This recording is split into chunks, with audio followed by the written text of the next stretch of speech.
I believe in America.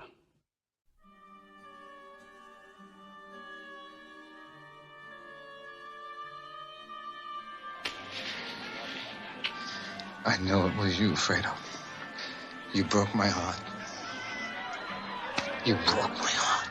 I spent my life protecting my family. I want to know how many men you've killed in the car. Read the papers, read the papers. That's your husband. That's your husband.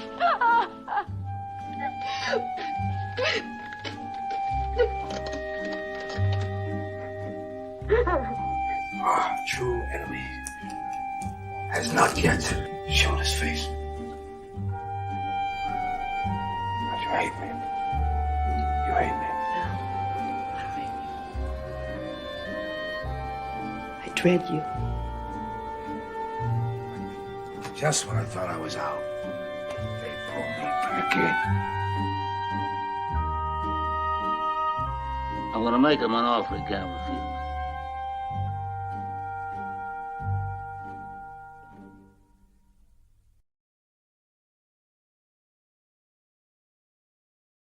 Greetings and good evening, everybody, and welcome to a 4K4U special. I am Tom Connors. With me is my co-host, Valiant Renegade. How are you, sir? Good evening. Good to be back and doing great this fine evening. Hope everybody out there is as well. Yeah, so 2 4K4Us in one day, kids. How about that? I know, right? Something crazy going on. Well, we had to make up a little bit for missing so much time, but I think this occasion is when we had to do something special for. The Godfather is celebrating 50 years, and last week we got the trilogy on 4K Blu-ray. And you and I have been enjoying that, getting ready for this discussion. And here's a look at that beauty. This, of course, would be the more deluxe edition. If you decide to go that way, there is a less deluxe edition with all the same discs, just not the book and the art prints. But yeah, this is a gorgeous set. First, we're going to get into some technical talk about our feelings about this set overall. And then when Tom joins us here in just a little bit, Mr. Konkle, that is, we're going to get into just talking about the films proper and what they mean to us, how we feel about them, how we feel like they still resonate today or not. We'll definitely get into all that business about all three films and the various versions of the third film, of course. But yes, so have you been enjoying the Godfather 50th anniversary deluxe box set at your home there, Valiant? I have. I have managed to finish all three. I haven't really dug into the special features yet. That's next on the menu. But needless to say that the transfer that they've done on this thing is really something special. The Blu-rays, which I also have the collection of, the Blu-rays were amazing. They looked wonderful. Very impressive transfer there. Honestly, in the beginning, did not know what to expect with this, just in terms of how much better could this really get, considering the previous generation. But it certainly did not disappoint. I will say that much to start. Yeah, because the Blu-rays that came out roughly, I think it was 2007. They were dropped somewhere in there, maybe a little later. They were from a 4K master, which they were one of the earlier films to get that treatment, and they looked beautiful for the time that they came out. But I watched them recently when Coda had first come out, and now looking at the 4K film versions, by God, they're just leaps and bounds ahead. And fortunately, they were able to find some more elements than they had the first time around. So like they've done a completely new scan. And they've used newer technology, so that also helps. There's a huge improvement overall. You can definitely tell. And they've been able to give it to the treatment that the Outsiders got for the most part. Now, granted, there's probably good 10-15% of the first film that's second generation dupes, whatnots here and there, just shots in between. And obviously you have like stock footage and stuff they used for like New York and stuff at the time and whatnot. Yeah. And stuff like that. But outside of that, for for the most part, the first two films, they're about 75 to 80% intact from the original negative, it appeared to me. And the third film, of course, was more like 85 to 90, if not 95% intact. There's only a couple of shots in all versions of the third film that they just, for some reason, must not have been able to find the negative for. One that sticks out to me and specifically is the death of Zaza. For some reason, they must not have been able to find the negative on that one. But in their searching for stuff, they found a lot more. So this time around, we get even more first generation negative film here. So this is the best the film has ever looked. For those who are fortunate enough to go get to see this in theaters, I envy you. But we get a hell of a collection here. And let's get into it a little bit. There's some things that are, it's almost like one of the most comprehensive box sets we've gotten next to maybe the Ghostbuster one in recent years. But there's a couple things missing, and we'll probably get into that a little bit here. But overall, though, your impressions of the films, how they look, technical wise, sound, all that business. Well, like you said, they didn't disappoint at all. It was really amazing to see. And again, for those out there that may think that, a modern transfer, updated technology, well, that means they're going to strip away the film grain or, the look and feel, and it's going to look like it just came out of came out of an SD card slot from an Ari Alexa or something like that, or a Red Raw drive or something on an SSD. No. It still looks like it was shot and filmed in 1972. The difference here, of course, is that we have, I would say by far and away for sure, the most of that original detail that has been preserved and then restored. You still have all of the original film grain in the image, which looks beautiful and very natural film grain. The big enhancements here are, of course, the detail that you can pick up on, and not that it's not going to look like it was just shot on a 6K. No, but they look pretty darn good. They do. The biggest upgrade here, in my opinion, is certainly the color depth, and the black levels from the HDR. There's a lot of detail that was not as cleanly resolved before on the Blu-rays, obvious reasons. But there's a lot of good, solid improvements here. The best part is that as Coppola did this, which I didn't expect him to screw this up, but as Coppola did this, he made sure that they weren't going to get heavy-handed with things like digital noise reduction that would have messed up the image. They really preserved it. And the one thing I did like is that they didn't try to go back and offer a new spin on the image, right? They kept it very, very faithful to the original. They didn't do something radically different with the color grading or anything like that. Well, it helps that the cinematographer shot this film a certain way. Right. He said you can only print it a certain way, and he has let it be known years and years and years that the color timing on this is 4 points yellow, 2 points red, which gives it that gold hue. Mm-hmm. And you can't fuck that up. That's pretty much how it works. So basically they had the blueprint to work with. And as we said, they had most of the original elements here, even the stuff that they did recreate for this version. Cause basically if there's something that had like an optical fade, certain titles, things like that over top of it, it's all been redone.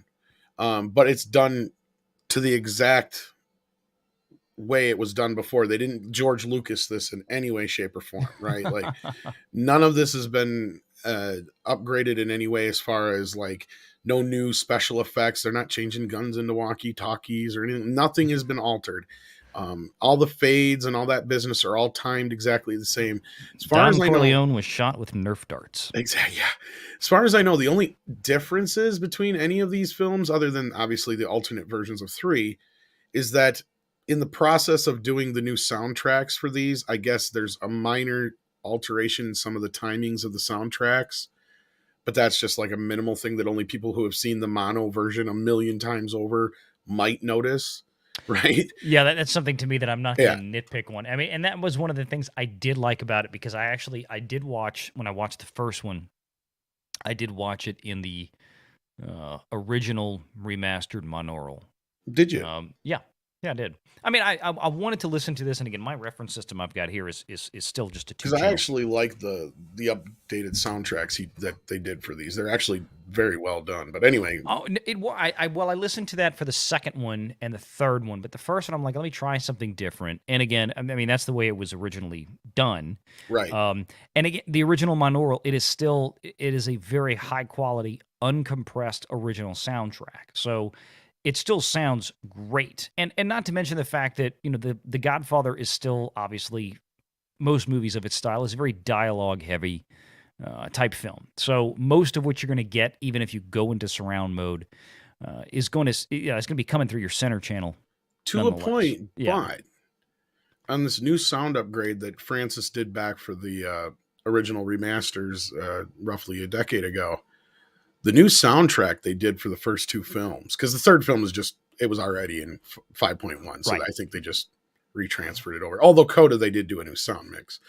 But, man, the dimension they added to the film with the sound in the 5.1 mix to me is amazing. And then now watching it with my Dolby Atmos up, converting it to Atmos, like, almost, especially because you get a lot of scenes where, like you said, it is dialogue heavy, but Oh, there's some stuff here and there. well, for sure. but what they did is they have, like, especially scenes where there's, like, big rooms with tall ceilings and stuff.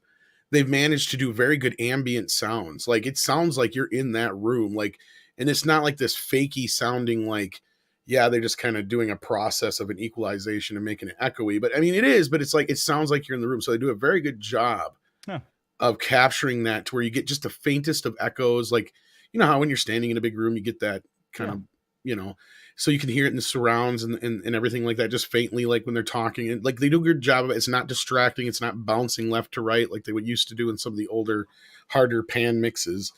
But it does a really good job of that. And of course, just a lot of the ambience, especially in the opening scene with the wedding.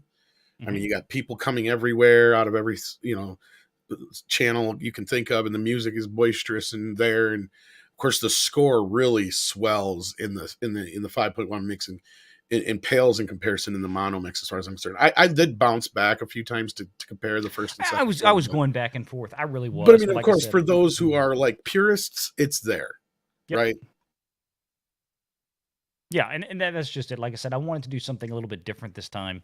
And I'm sure I'll go back and watch it with the surround mix on as well. I'll go sit in the other room and listen to it there. I was more interested right off the bat was just looking for the video itself. Oh, yeah, and it looks amazing. Focusing on that. And again, like I said, very impressed that they did not radically alter, the color grading, the look of the film, changing things up. No, they kept it very much the original, but with a really high quality transfer. You did get a lot more color depth. You had a lot more shadow detail, especially in the first Godfather movie when you have a lot of those things happening in shadows. Well, that film was very scenes at damaged. Night. Yeah, it was. Yeah. Because years back, when they did this initial restoration that this one was based upon, Francis, the first thing he did after Viacom and the whole merger happened where DreamWorks became a part of Viacom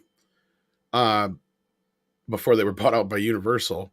The first thing he did was make a phone call to Steven Spielberg. He goes, "Yeah, now that you are part of Paramount, can you do me a favor?" And he's like, "What's that, Francis?" And he goes, "Help me save The Godfather." He's like, "What?" He's like, "Yeah, it's decaying. It's in rough shape and it really, really needs restoration." So of course, he got help from George Lucas and all those guys, and they got together, and the movie was in rough shape. Like, it was faded. They had plenty of splices that needed to be fixed. I mean, it was breaking apart.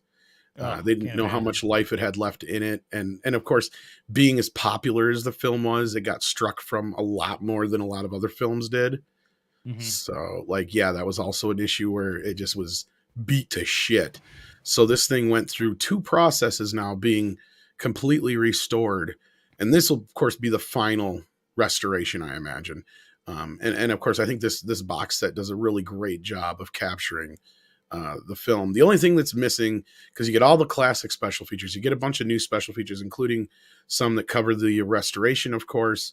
All the classic deleted scenes are there, but you don't get the only thing that's not on here that really upsets me is you don't get the complete Godfather saga cut of 1 and 2 in chronological order. That's the only thing to me is missing. Now, if Francis plans on putting that out later on a disc, fine, but I haven't heard anything to that effect, and I would imagine it should have been included in this one here. But our guest is joining us here shortly, so we're going to wrap up the technical portion of this discussion. Was there anything you wanted to add to that part of it, Valiant? Anything that stuck out to you as far as the set goes? Or, I mean, I can't recommend it enough. No, nothing in particular. I mean, everybody's got the picture up on screen. They can see what's there. It really is in person. It's even prettier than the pictures. Cannot recommend it enough. And this is one of those things, folks, that just like the Ghostbusters box set, get it while it's out there, because once it's gone, I don't think they're gonna make any more. And the non-fancy one's actually on sale right now on Amazon. But our guest actually says he wants to talk some tech too, so we're gonna bring him in early. Hey, Tom, how are you doing? How are you, Tom? Valiant, how are you? We're so glad to have you here for this awesome conversation. I was super excited when I heard that both of you were doing a look at this film, because this film is what cinema, is about. If ever there's a reason to have 4K, it's to take a look at this box set, because they've done such an amazing job on it. As you've already underlined, the first film, was probably in the worst shape, is what you were saying, Tom. And I think you back that up. But this gave them an opportunity to visit yet again. And even if you have Blu-rays of this, if you have the recent Blu-ray release, you don't need those. You need these. Definitely amazing. But yeah, I would love to talk about the tech on this. Well, as we were pointing out, like even that edition that was brought out a few years back, I believe for the 40th or 45th anniversary, whichever it was, I think they re-released it a few times. But those same prints were from a 4K master.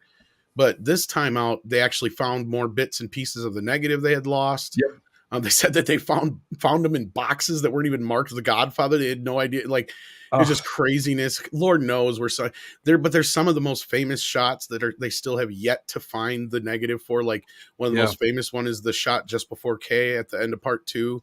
Where, Don Corleone, he's getting kissed on that part is not, they don't have the negative for that. They don't have the negative. You'd be surprised how poorly films were stored. I did some film restoration stuff in post in the 90s. Probably at some trailer house somewhere. Oh, or there are these warehouses. There were some warehouses in Burbank where literally they just spray painted the outside of the box. It was like the original negative to The Prisoner. The movie, the TV series, The Prisoner. Right. You'd see like all these different prints on Golden Pond, original negative, just sitting on the ground. There was no value assigned to it before the 80s, because they're like, what are we ever going to do with this? So the archiving, what was cool about physical media is it forced companies for economic reasons to remaster, to store, to keep their film elements, because all of a sudden they became valuable again, because you could own it, you could buy it. Before it was like, well, we got a print, we can transfer it to 2-inch videotape and show it. And, there was no value to keeping the negative or keeping anything restored, because what are you going to do? Resell it? And so that's kind of why I love physical media still. And I'm a little scared by streaming, because once streaming has a master out there, there's no reason to do, extras and compelling work or restorations. It just kind of lives out there, versus discs saved a lot of movies. Somebody just said many early movies are gone. That's right. Wrong. Because they were on very, flammable nitrate stock, and they were something like poorly. 90% of the original silent films are all gone. They burned. They literally would burst into flame. And you also had where, like you said, a lot of times they didn't feel like these films had secondary life, so they would just toss them. Or if they would, at most, they'd have a television life, so they'd transfer them to whatever videotape they had at the time, and then just toss them. Exactly.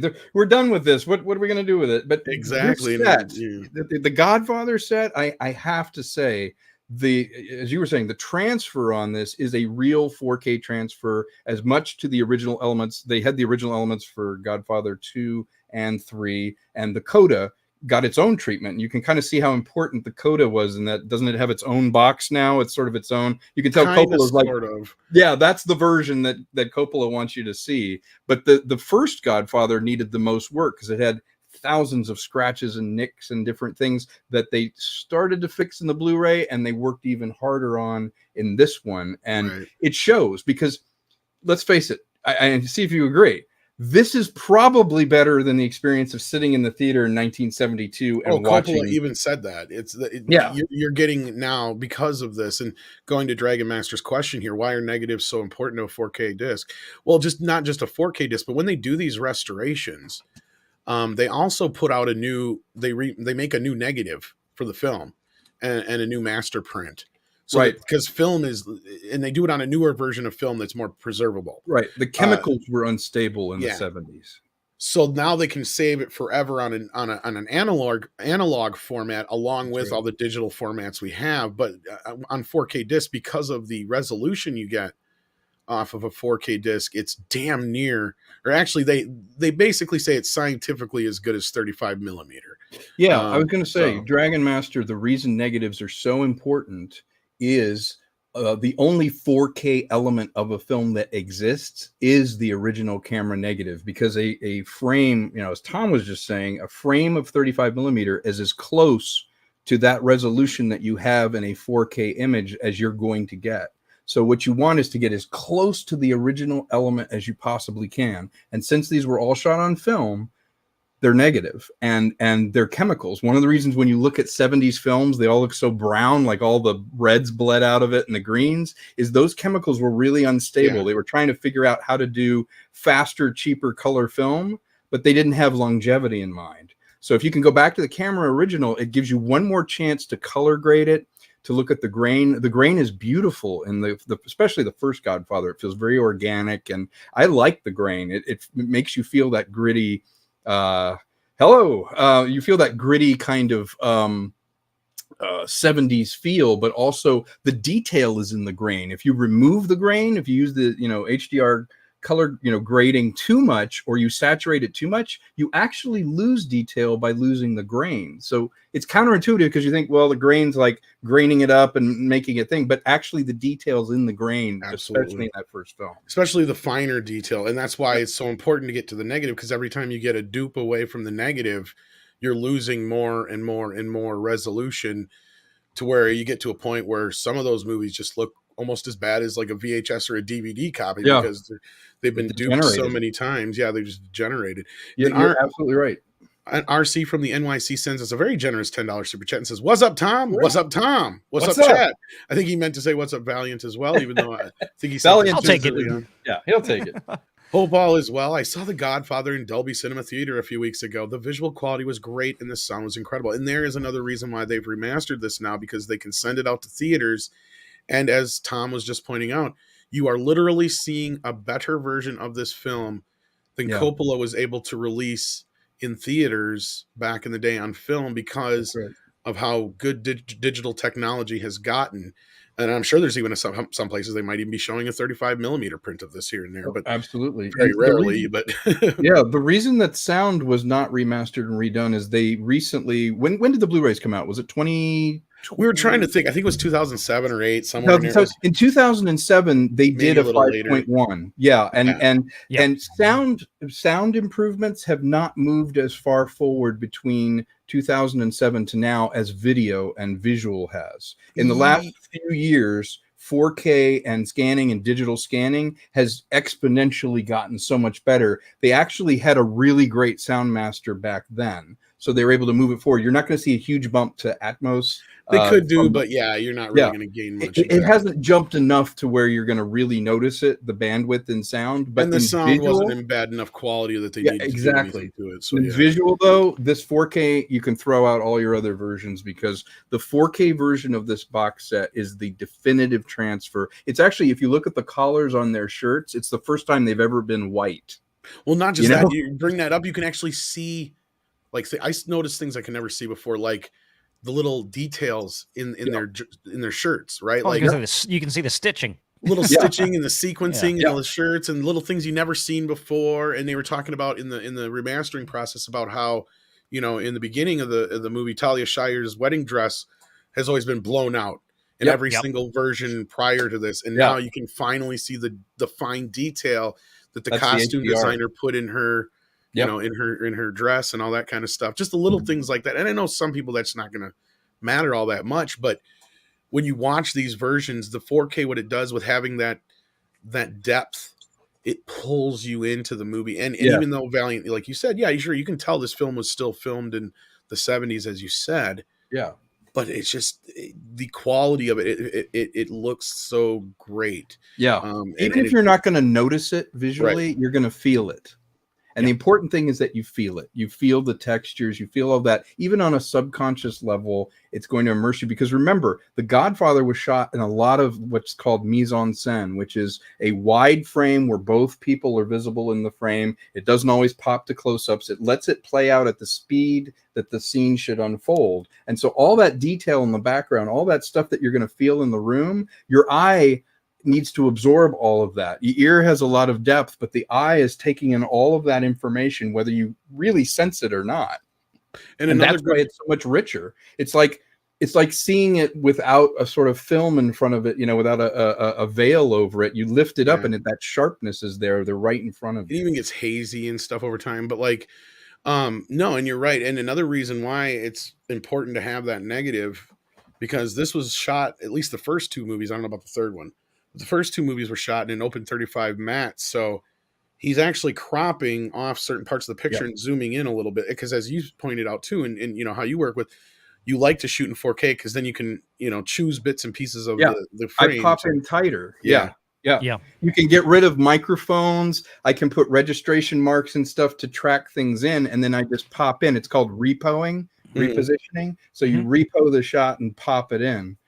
Mike asked a question here, if I could address it. The Blu-ray version of this set is a down convert. Now all the detail is there, but you're not going to see a 4K image. So you're paying nominally less, but you're really getting less picture. The audio is going to be the same, but you're not getting the full benefit of a 4K transfer. Of course, if you don't have a 4K TV, get the Blu-ray. But if you ever step up to a 4K, then you're going to see a big difference between the Blu-ray and the 4K. Wouldn't you guys agree? Yeah, I would say, Tom, that's one of the things we've talked about, Tom Connors and I have talked about on this show many times, is for people who are looking to expand their physical media library, even if they don't have a 4K set at all at this point, by all means, buy the 4K physical media now while it's still out there, because, even if you just get a basic 4K player, it will still play into a high-definition television set. I have that set up in one of my rooms, as a matter of fact, and I will still play the 4K discs through the 4K player into a high-def set because the original source material is still of a much higher quality. It is going to make a difference even if you're not showing it in its native resolution. So if you're trying to decide right now, do I go buy and it was September 23rd, 2008, guys. That's when the last collection came out on Blu-ray. So if you go back and you're going to buy a high-def copy of The Godfather, don't buy the one from 14 years ago.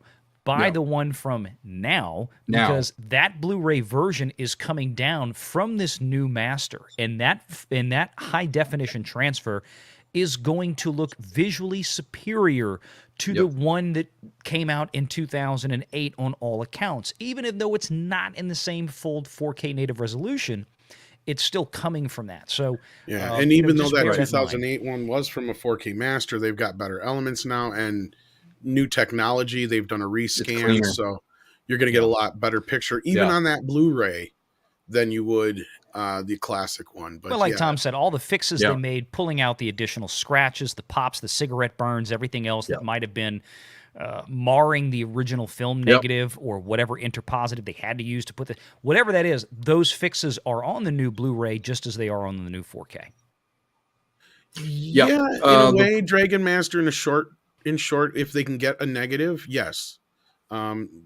It's more than a cleanup, though, if I may. There's a process called color grading. Yeah, there's a lot more that goes into it. It's actually looking scene by scene at the color inside the negative. So just being clean isn't enough. It's also what's the original intent of the scene, what's the mood of the scene, the warmth in it, the coldness, all the different color values. And there's even like an HDR grade of how deep the blacks are, how much detail, how much compression you put on every part of it. This one, more attention's been lavished on it. This one is a definitive transfer, and that's why it's worth the money.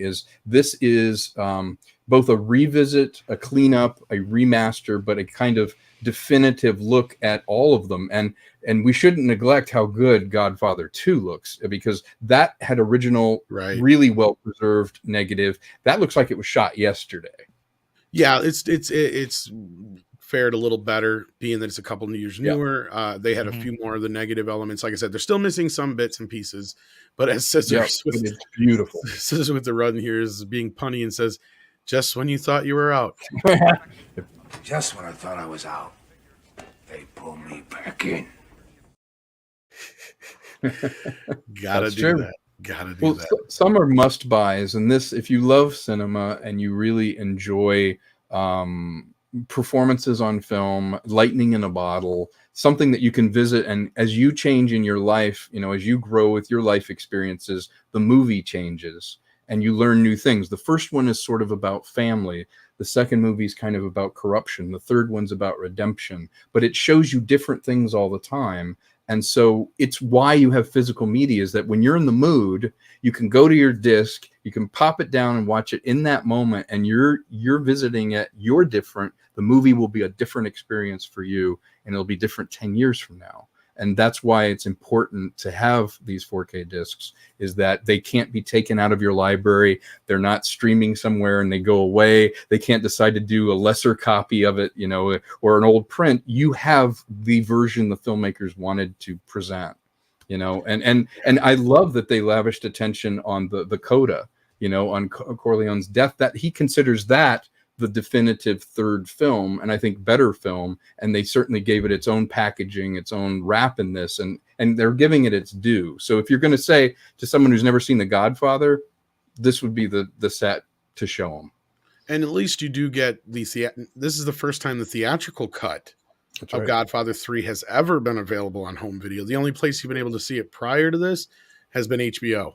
That's right. That's right. Otherwise, it's always been the home video version, which actually, spoilers up front for our reviews, because we're going to break into our reviews here.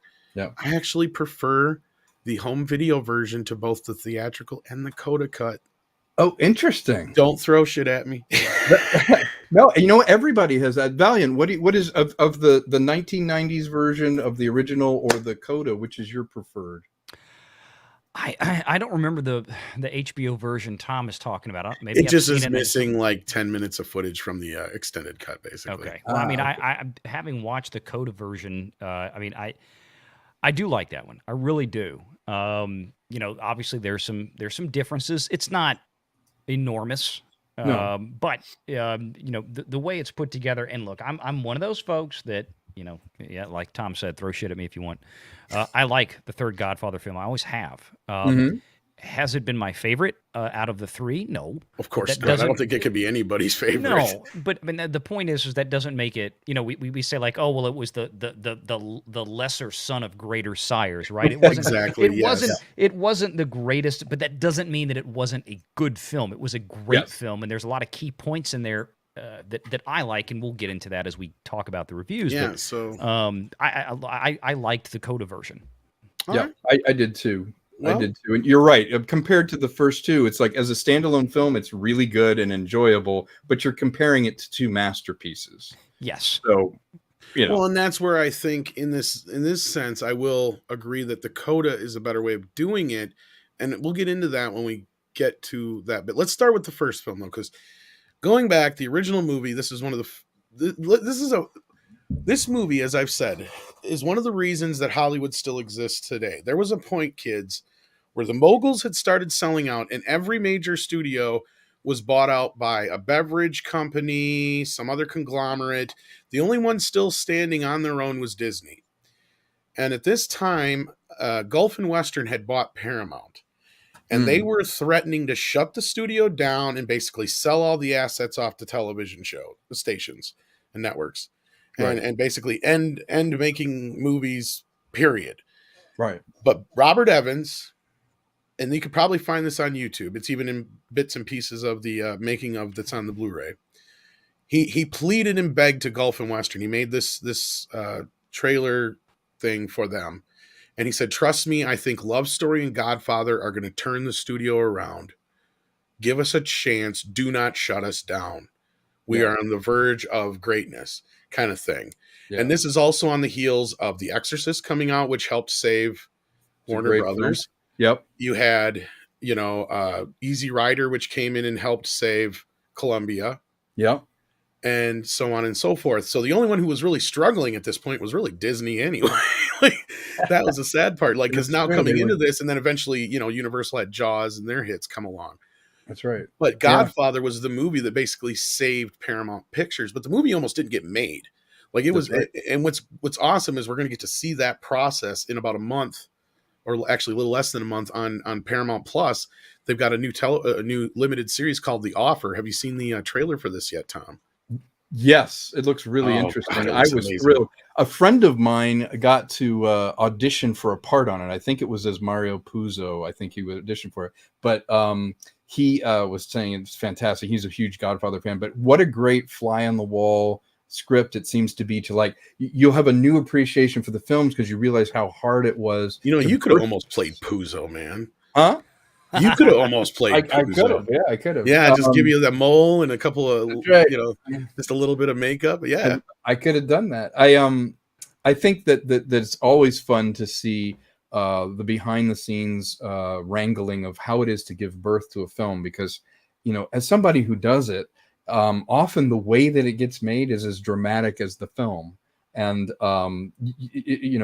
truth is stranger than fiction. So it's definitely worth a look, because you will appreciate this escaping and getting done. Every film that's good is a miracle, and so this could be the story of that miracle, and just it getting out, just escaping, getting through all the gatekeepers, through all the random things, all the happy accidents. That to me is fascinating. If as anyone who loves cinema, you're curious how it's made. I think this would be one of the great stories, because Godfather was a revelation about how you could tell stories and pull people in with the emotion of it. And it's like an Italian opera. It's Shakespearean, and it's tragedy, and it's about family and politics, and there's so much richness in this film. Well, and I think that's where Coppola was the key, right? Because he didn't want to make the film. The Yeah. studio didn't want to make the film. Nobody wanted to make this movie. That's what's hilarious. The mob even got involved. They didn't want him to make the movie. They didn't want him to make it. Nobody wanted anybody to make this movie except for Robert Evans, and I can't remember the other producer's name. Those are the only guys who really saw it, because it was like a trashy novel, but it was a big hit novel. They happened to have the rights to it. They paid a shit ton of money to Mario Puzo for the rights. So they needed the right guy who could make this something. And even though they fought with him every step of the way, Coppola come in and goes, I can do this, but the only way I can do this is not as this trashy mafia film, but as a family movie. Yeah, treat it as a film with respect, and they were so lucky. They had someone who was getting family. I mean, from the aspect of the family, not the mobsters, is what I mean. Yeah, exactly. It's the inverse of the American success story. It is literally the Horatio Alger story upside down. And you had someone at the height of his powers, somebody who thought he was above the material, who was kind of slumming among this material, and he just elevated it. Look at the casting. Coppola's gift is casting. He brings in. They fought him every step of the way on the casting. They fought him everybody, but he knew. He knew who would be right for it. They're like Marlon Brando. No, Marlon Brando will never be in this movie. Exactly. We'll never get. We don't want James Caan. We don't want James Caan. No, maybe if you have him play Michael. They fought Al Pacino. They did not. Oh, he almost got fired over Al Pacino. Yeah, and to his credit, even though he felt he was slumming and it was beneath him, because they wanted Robert Redford. Yeah, that's right. They wanted him, and he was so above the material that he elevated it to this operatic level and found all these new depths. And when you're making a movie, once you've cast it, you're actually 70% there. So if you look at his film, once he had the cast in place and elevated the material, and then he thought about, well, how am I going to shoot it? What kinds of ways am I going to find to tell the story? And once he started staging it and trusting it, where, okay, I'm going to let it play out in a wide shot. I'm going to get, Casale, he'll be a character here. We're going to get Robert Duvall. We'll get this person and that. It all started to take on its own life, and it's greater than the sum of its parts.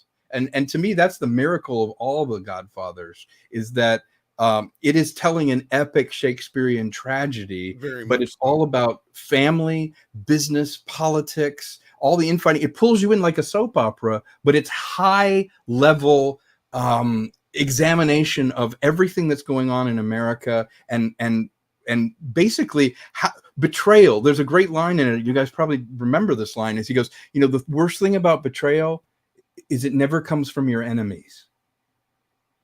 It's such a great line.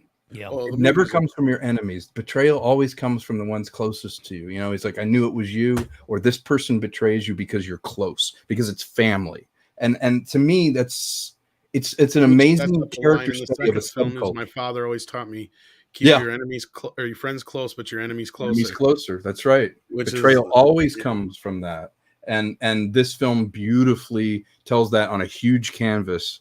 If you look at Godfather II, that's the first sequel that ever decided to be more ambitious than the first. And I'm of the opinion Godfather II makes Godfather I better as a film. Because once you've seen Godfather II, you appreciate the levels of what Godfather is doing. And he's telling two stories simultaneously, which is amazing. Cross-cutting between, De Niro's story and that. It's just amazing. Well, let's not get too far ahead of ourselves, because I really want to dig into part one. So Valiant, you've been quiet here. For you, I talk too much. No. That's fine. Just because we're all passionate about this film, and this is one of those movies that, and I'm gonna steal a quote from George Lucas, who actually was I think second unit director on this, and he edited the montage sequence with all the newspapers. Yeah. It may not be historically accurate, but it's artistically accurate. That's a good quote. Because this movie does do what it is accused of. It does glorify the mafiosa. It does a little bit. Let's not beat around the bush. He's like a king. Well, and as you said, that's what broke the script's back, was he knew he had to make this a Shakespearean tragedy. Yep. Not a B level, not a pot boiler kind of movie, but Valiant. So let's start with you on this. What was the first time you ever saw The Godfather? Your introduction to it, your first reaction to it. Tell us all about that. Oh man, trying to remember the first time I saw it. To be honest with you, I can't be 100% sure, but I am 95% sure. I was a teenager. I was probably about 17 years old. I knew of the movie, and I had probably seen many bits and pieces of the movie, as probably many people had at that point. I mean, everybody knew the lines, the quotes, you knew the characters.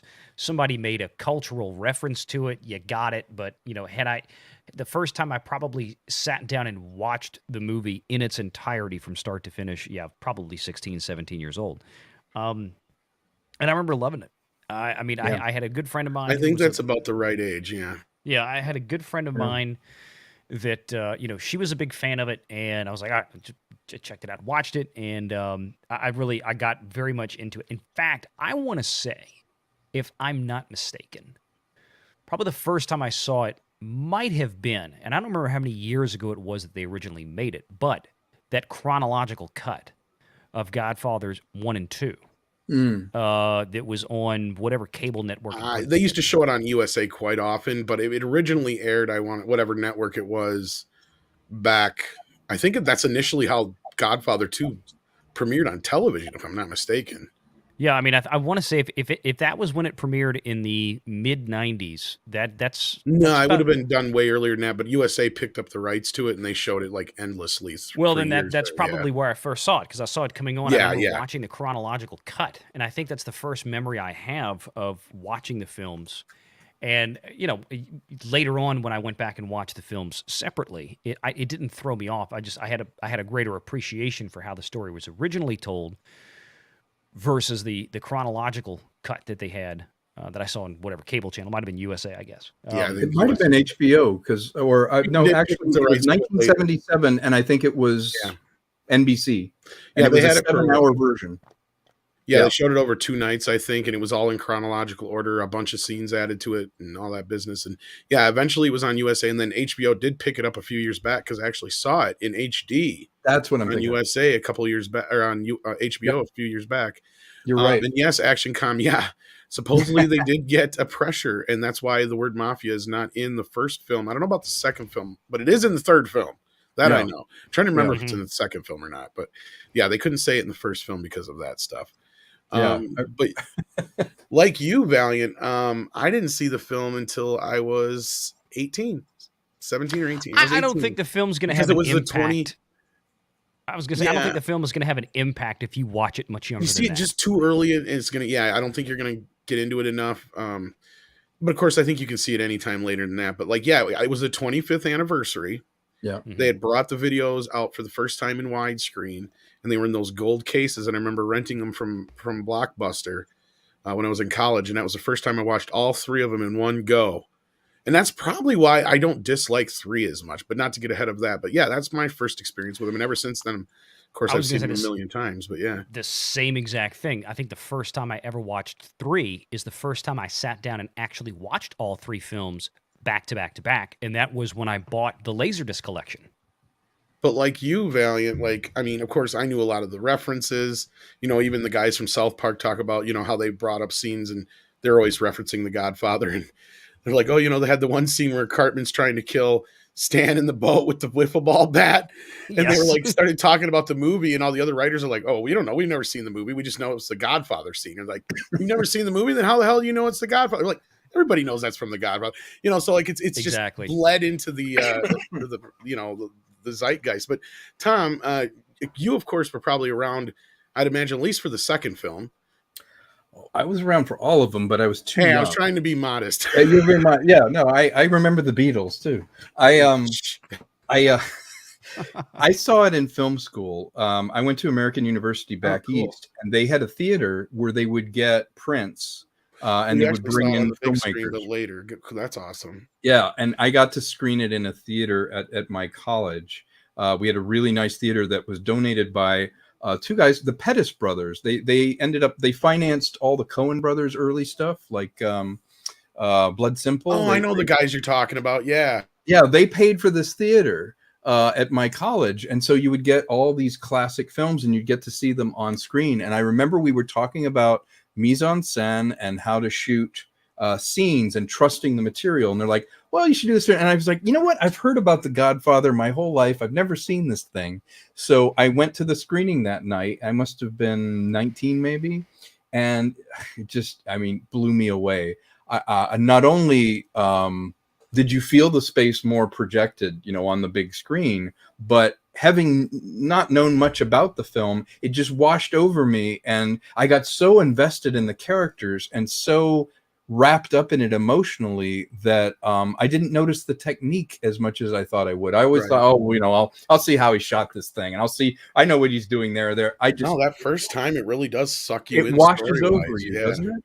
Yeah, and I saw it in that theater, and I never forgot it. And then I've bought every iteration of it. Like I have the DVDs of it. I have all these different ones because I visited it all the time through my life. And I've learned something every time I watch it. Either learn something from the story or the characters, or learn something about the way it was filmed, or how to tell a story, how to draw you in. So I would say that first time seeing it in the theater was very powerful for me. I bet. Like I would have loved to have seen this on the big screen. And like I said, I envy those who've been able to catch this 50th anniversary on the big screen. I mean, I'd like to. Yeah. And first of all, let's talk about the casting a little bit. I mean, we did bring it up, but let's get deep into it, because first and foremost, Brian has asked a few times in the chat, but I've answered him once, but I'll answer him on the actual thing. He asks, is you know, Don Corleone the main character? No, Michael Corleone is the main character. He's the main character you're following through all 3 films. And they do pull a psycho on you in a little bit with Don Corleone. You know, they bring you in with Marlon Brando because he's the big name star. That's right. And they go and kill. Well, they don't kill him, but they shoot him not even 40 some minutes into the movie. And he's out of the movie for almost an hour until he wakes back up. So like, he's really bookends the film, but the true arc of all 3 films is Michael. And, you know, but Marlon Brando, I think, was inspired, and I think Coppola fighting for Brando Yeah. was One of his best performances, don't you think? and I love, and they tricked Brando, which is great because he does not notoriously do screen tests. Right. He won't try out for anything. He's Marlon fucking It's Brando. Brando. You either want him or you don't. Why should he? Exactly. Either you want him or you don't. But what they did do is the studio's like, no. He's got a screen test for this. And he's like, fuck. You got to be kidding me. Coppola's like, what the hell do I do? So he tricked Brando into doing some screen tests by telling it was makeup tests. Yeah. Like, we want to see how you look. We want to see your hair. But he's got this great footage of Brando just playing around, finding the character. So you actually get to see Brando, how he came up with the character. He's just sitting there talking, and he starts stuffing the Kleenex in his mouth. He's like, you have the face of a bulldog. It's said in the book. So if I can get something down here in my jaw. Iconic. It's just the way he's just coming. It's all coming together. You just kind of see it come together. It's just like fucking magic, right? Like it's like the most iconic fucking. I don't give a shit who any movie in history. Marlon Brando as the Godfather is the most iconic character, hands down. You see one image of him, he doesn't have to say a word, and you hear, I'm going to make you an offer you can't refuse. Yeah, let me tell you something about that. And I'll tell you something right now. You expect that. And you can't imagine anyone but Marlon doing that character. The actor and the character are one. They're synonymous. You can't go, oh, you know what? I'd love to see somebody else. It's like, no, it's that guy. But when eventually when Paramount gets around to rebooting The Godfather, they'll recast it as a black female. Oh, I'm gonna make him an offer he can't refuse. Physically, it's painful. But I think didn't that get voted the #1 best line in cinema history? I believe it was. Him an offer he can't refuse. Yeah, and that line sub is so perfect because you need that scene with Michael saying, because she says, "Who's that scary man over there?" He goes, "Yes, that is a very scary man. That is." That's a very scary man over there. Luca Brasi. He works for my father. Yeah. And he tells him the story, and it's like, of the story of the whole thing with his I don't know if I think they're cousins, but the singer, God, the name just escaped me. Holy crap. Johnny Fontaine. Johnny Fontaine. Okay. But he's like, he told the band director, either your signature or your brains are going to wind up on the. That's all I'm saying. Yeah. That's your story. Refuse. That was the genius of it, though. He made him soft. He made his voice soft. He made him that way, which made him more dangerous. Which made him like, more of a snake, more of a king who was an alpha because he didn't have to yell. He didn't have to do those things. He was this dark king who passed on the best and worst of himself to his 3 sons. And then you had brilliant casting of the 3 sons. So it was such an iconic role, and Brando shaded it so that he had greatness, but he also was very fallible and human. Like you could imagine this guy being your next door neighbor, but he's also controlling this huge syndicate. And he did it by not overplaying it, but finding they call it choices. He made very clear choices as an actor, and he stuck to them. And those choices became married to the character and almost dictated how he was. Well, and people forget that Brando was also playing like 20 plus years older than he really was. Yeah. Mm-hmm. Caked in makeup. Yep. And the makeup actually stands up in these 4K transfers, which is amazing. Like that's remarkable. Yeah, because a lot of times those don't always. Well, yeah, because they now have something called HD makeup because there was no consideration. Like on television, there was no consideration for it. Actually, when you do 4K transfers now, you have to digitally go in and kind of smear them like Photoshop to get rid of some of the problems because you can see the edges. You can see everything. And the makeup back then was counting on the image being degraded. Yeah.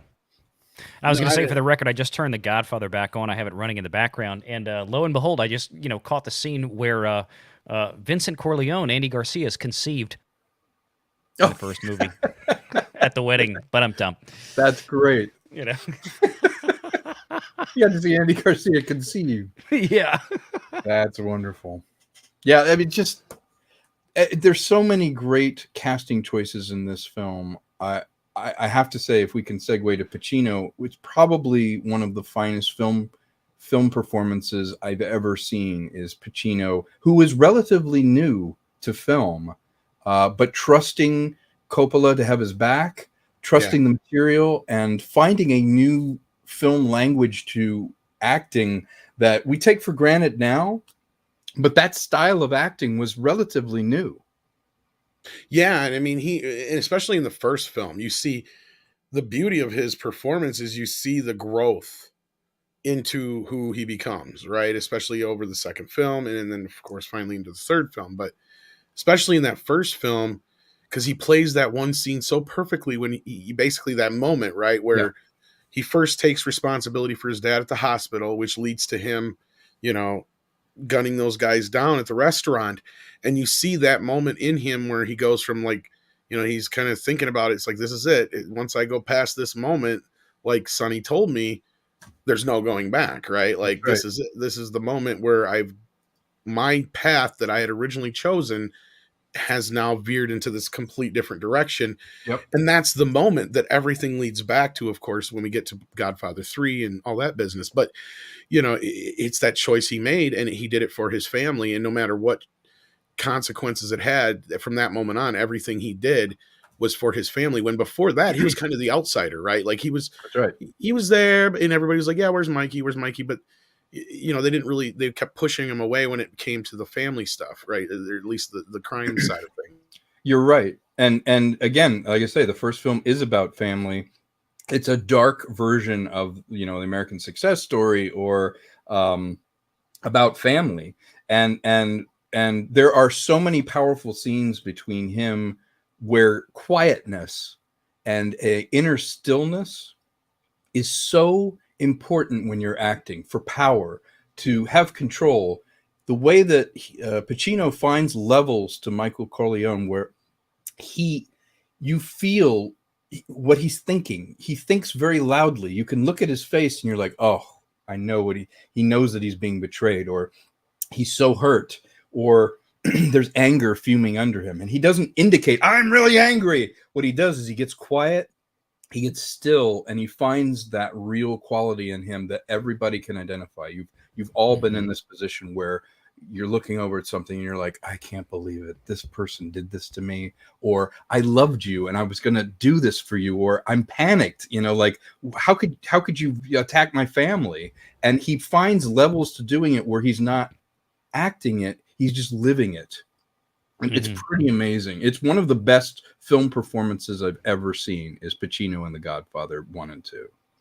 In this scene here, I think it's probably one of the more, because this is one of the more important scenes and has one of the most important lines, because you see a switch, right? Yeah. Prior to this, Kay was a bit more of the dominant force in the relationship. And we see, this is the first time she's seen him in a couple of years now. Yeah. She's seen he's a completely different man than the man she knew that she had last seen. You know, all these things have happened since then to him, and she has no idea what. But, you know, here in this scene where he defends his family and his father, I think, you know, is the most poignant scene in the film, right? Yeah. As far as like, you know, between the two of them, because this line here, this is like one of my favorite lines. You know how naive you sound. Why? Senators and presidents don't have men killed. Who's being naive, Kay? I love that. That sums everything up right there. I mean, you see what's going on behind his eyes? It's a kind of sadness that I have to tell you. And not only that, he's justifying himself, right? Yeah. Like you have no idea. He's like, you have no idea, and I feel burdened that I have to tell you this truth, but who's being naive now? And you just see he's feeling all those levels and living them, but he's not indicating like, oh, I'm going to tell you something. He's so quiet and still in it. But you're right. You know exactly what he's thinking. He's thinking, I'm justifying myself, but also, oh, you are so, I pity you. There's pity in his eyes. And the dynamic has changed between them now. Exactly. What once was love and adoration on his part has now become pity and looking down on her in a way. Yeah. And that affects their relationship going forward, of course. And yes, he has changed. And so they appear to move away from each other. And you'll notice that he shot it as a 2-shot. And then he gives all the power over to Michael at the end with that reaction. And you see how he's looking at her before he says that line to her. And that's just a perfect choice. It's like a child. Power change. It's like he's talking to a child. Now who's naive? Exactly. Yeah. Like, yeah, exactly. Now who's being naive? Yeah. And of course, Diane Keaton was, of course, inspired as well. I mean, inspired casting. She became a superstar in the 70s, and Coppola put her on the map. Yeah. I mean, and she said, she understood that lifestyle. She knew plenty of women who were basically in that position, and she kind of knew how to play it. And she did. You could tell she just made it a complete character, and she is. Yeah. She was scared of him and loved him at the same time. And yeah, especially when we get to her turn in the second film, which we'll get to here close real soon. But we cannot, of course, negate Robert Duvall. Yeah. Who, Tom Hagen. I mean, beautiful. You got Robert Duvall. Yeah. The Tom Hagen character is one of the most important characters because he is the one who tells the truth. He's the one who is outside the family, but negotiates all the power. And he's the confessor. He's the one that they can talk to because he fills in the sort of ins and outs of what everyone's up to, and they all trust him. Yeah, because he owes them their lives. They know, and that's one thing that's important to Don Corleone is that, he knows, and that's why he brought the people in, is that they were trustworthy, and he trusted them with his life, and vice versa. Even though near the end he knew that somebody who was going to be in from the inside would, turn against him, and of course we found out it was Tessio or whatever. But the whole thing is like just the ins and outs of this whole thing. Just the lessons that he taught. And then of course we have can't overlook Sonny as well, James Caan. James Caan, who's the hothead son that Marlon Brando passes things on to. Yeah. Mm-hmm. And an interesting. Well, he was originally meant to be the prince, right? Yeah. He's there's always one in the family who's like, but I belong at the top. I'm the one, he's passionate, he's aggressive, but he lacks the qualities that you would need to be the head of the family. So he lacks the ability to see himself clearly. An interesting choice to have Caan, actually. It was inspired. Well, and Caan knew what he was doing because the studio kept pushing for him to play Michael instead of Sonny, because he was at least a little more well-known at the time. And he looked a little bit more like Michael was described in the book, because in the book, Michael has blonde hair and all this other business that, like, I'm not even going to get into the differences in the book and the movie, because the movie and the book are like two different animals in a way. As I said, the novel is really kind of trashy in its whole. Yeah, it's just a blueprint. Yeah, it is really a blueprint. The Godfather is one of those rare occasions where the movie is definitely better than the book. I don't care what you say, how you cut it. Yeah. But because you have that dynamic there, and of course, with Sonny being the older brother, he James Caan knew that part was meant for him. Because if you've seen the screen test he does as Michael, he biffs that on purpose. Yeah. Like, he plays it completely wrong on purpose. He's doing a shit job on purpose, because he said flat out, I don't want this. He goes, Al was right for the part. I knew that. Everybody knew that. The studio was just being idiots and trying to push this idea that Al was not right. And the studio wasn't sold on him until they got to see the dailies for the scene where, he shoots the guys in the restaurant, and that finally sold them on him. But yeah. Oh, incredible. Yeah. And then John Casale. As Fredo. Fredo. He was in every film he was in. His life ended very early. Every film he was in was nominated for Best Picture. Everything he ever did. He was incredible. And he was childlike and sweet, ultimately the source of betrayal. But getting a stage actor like that was such an inspired, like, they didn't go for a movie star. They went for a guy who could really do the character. Yeah. And he brought a gentleness to it. And I utterly believed him even when he was betraying him. Yeah. And sadly, he died very early on. Very young. Yeah. And, he didn't have a lot of films, but what he left behind was a huge, The Deer Hunter, of course, Dog Day. He was living with Meryl Streep at the time. They were boyfriend, girlfriend. And that's how, the De Niro connection and all the different things came up. But incredibly talented. If you look at his performances in the movies he did, he was utterly believable, and you didn't feel him acting. He was just living it. You take care of me. I'm the bigger brother. Yeah. How can you do that? How does that feel? Yeah. It was everybody feels for Fredo. And that's kind of that moment too. Is like, I mean, I can imagine. I mean, I wasn't, I can barely remember a world without Godfather 3 in it, but I got to imagine for years that was one of those biggest debates, is between people of should Michael have done it or not? Like, I got to imagine a lot of people, had those kind of movie nerd conversations. Like, was it right for Michael to kill his own brother or not? Yeah. Yeah.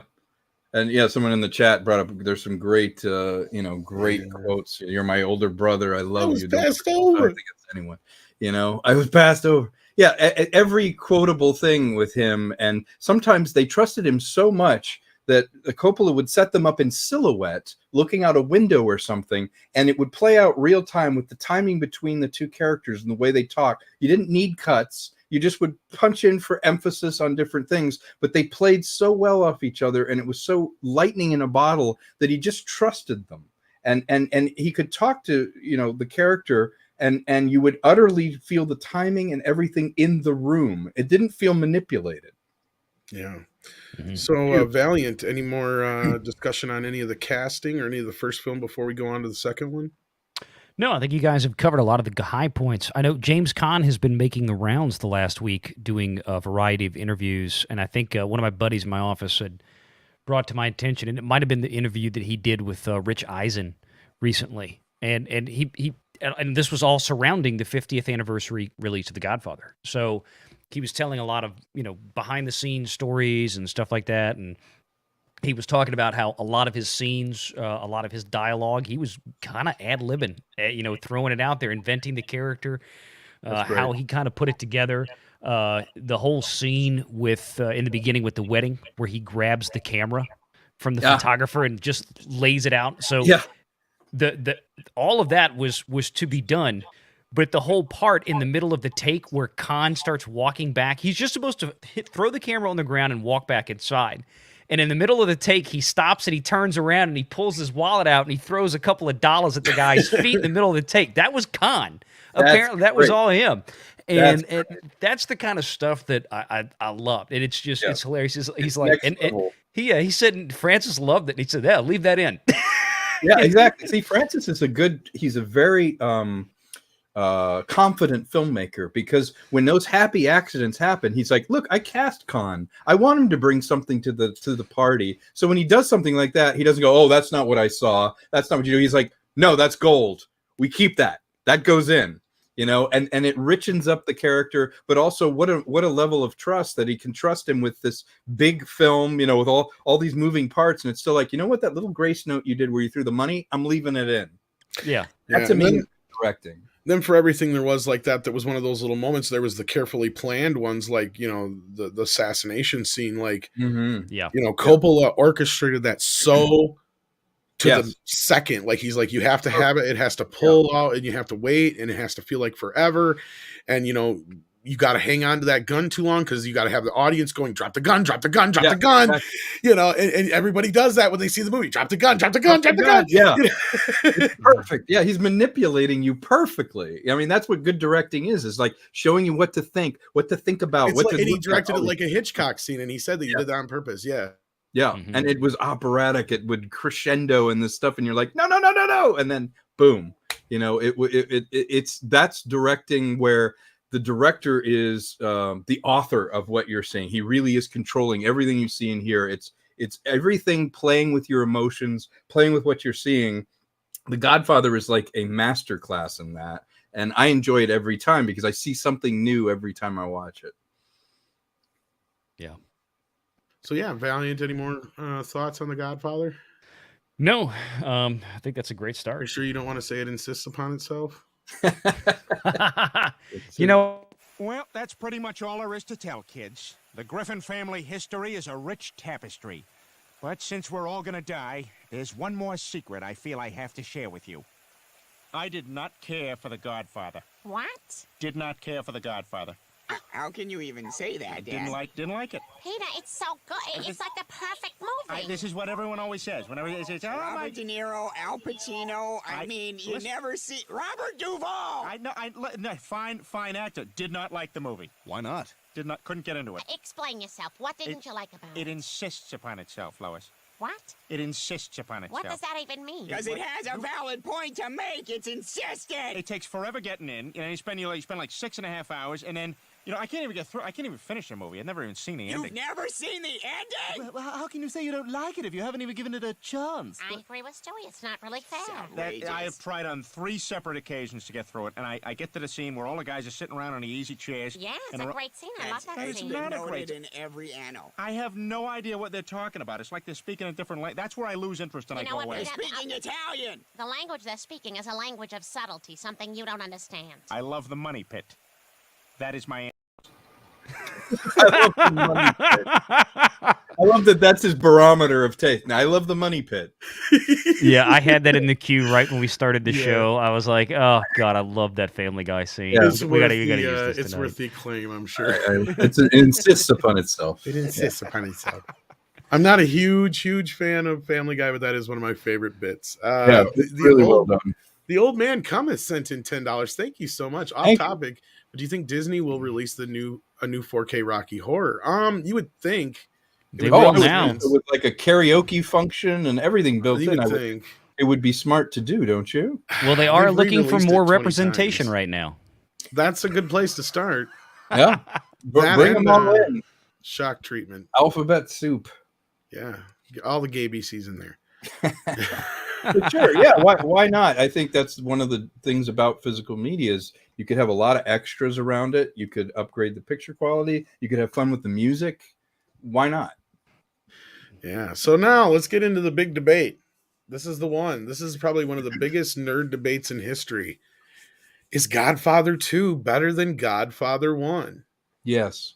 Oh, no.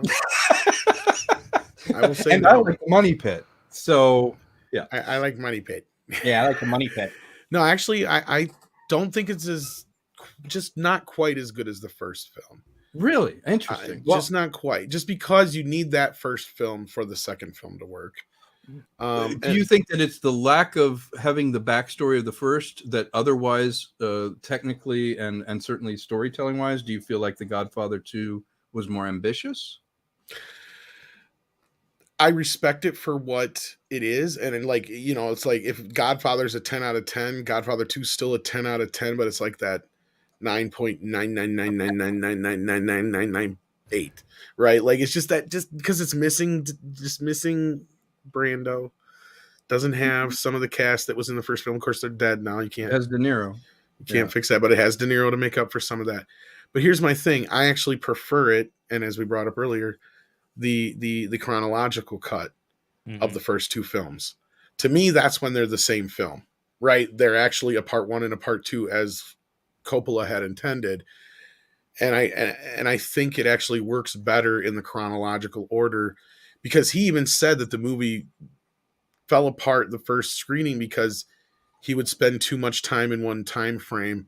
So he had to start cutting back and forth a little more for it to work, as opposed to where I feel like the story flows better and you get more out of it, at least from the look of a family album, seeing it from beginning, in the early 1900s with Vito coming to America to where it ends, with the death of Fredo.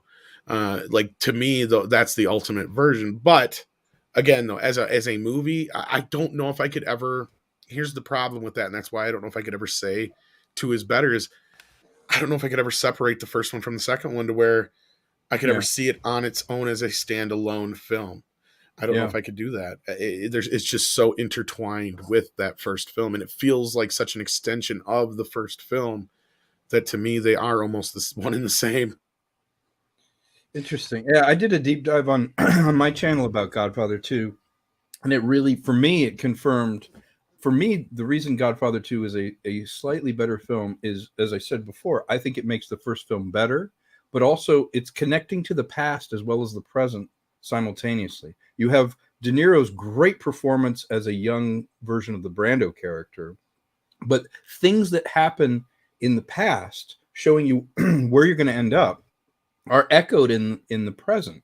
And the fact that it does cross-cut, I think, has an additive quality to the drama. To me, I don't like it as much when it's just laid down linear, because I feel like it's doing a high wire act, but not to the point of muddle, but it's taking those things, those highlights and points, and just when you're at a crucial moment, it crosses over into the present with Michael's story, and that story is amplified because right in the back of my head, I just literally saw where, 50 years ago, this is how he ended up here. It resonated for me because the entropy, I guess, of like intercutting everything from 30 years earlier, to me, it had an additive effect that you saw the contrast of like how the father, how Vito does battle and becomes, this character who becomes the patriarch. But then you also see Michael struggling with the corruption and things starting to fall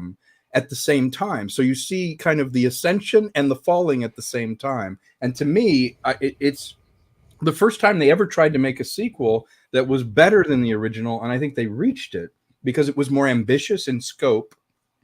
If you look at those street shots and the execution of them, plus you add De Niro into the mix, I think it's a pretty amazing film. It's hard to argue, right? Yeah. Like, it is a very hard argument. Valiant, state your case. It's difficult. It's one of those things where it's a gut feeling. It's a personal preference, I think, is what it boils down to. Is it a superior quality of storytelling compared to the first one? I don't know if I can make that argument. The first one is so good.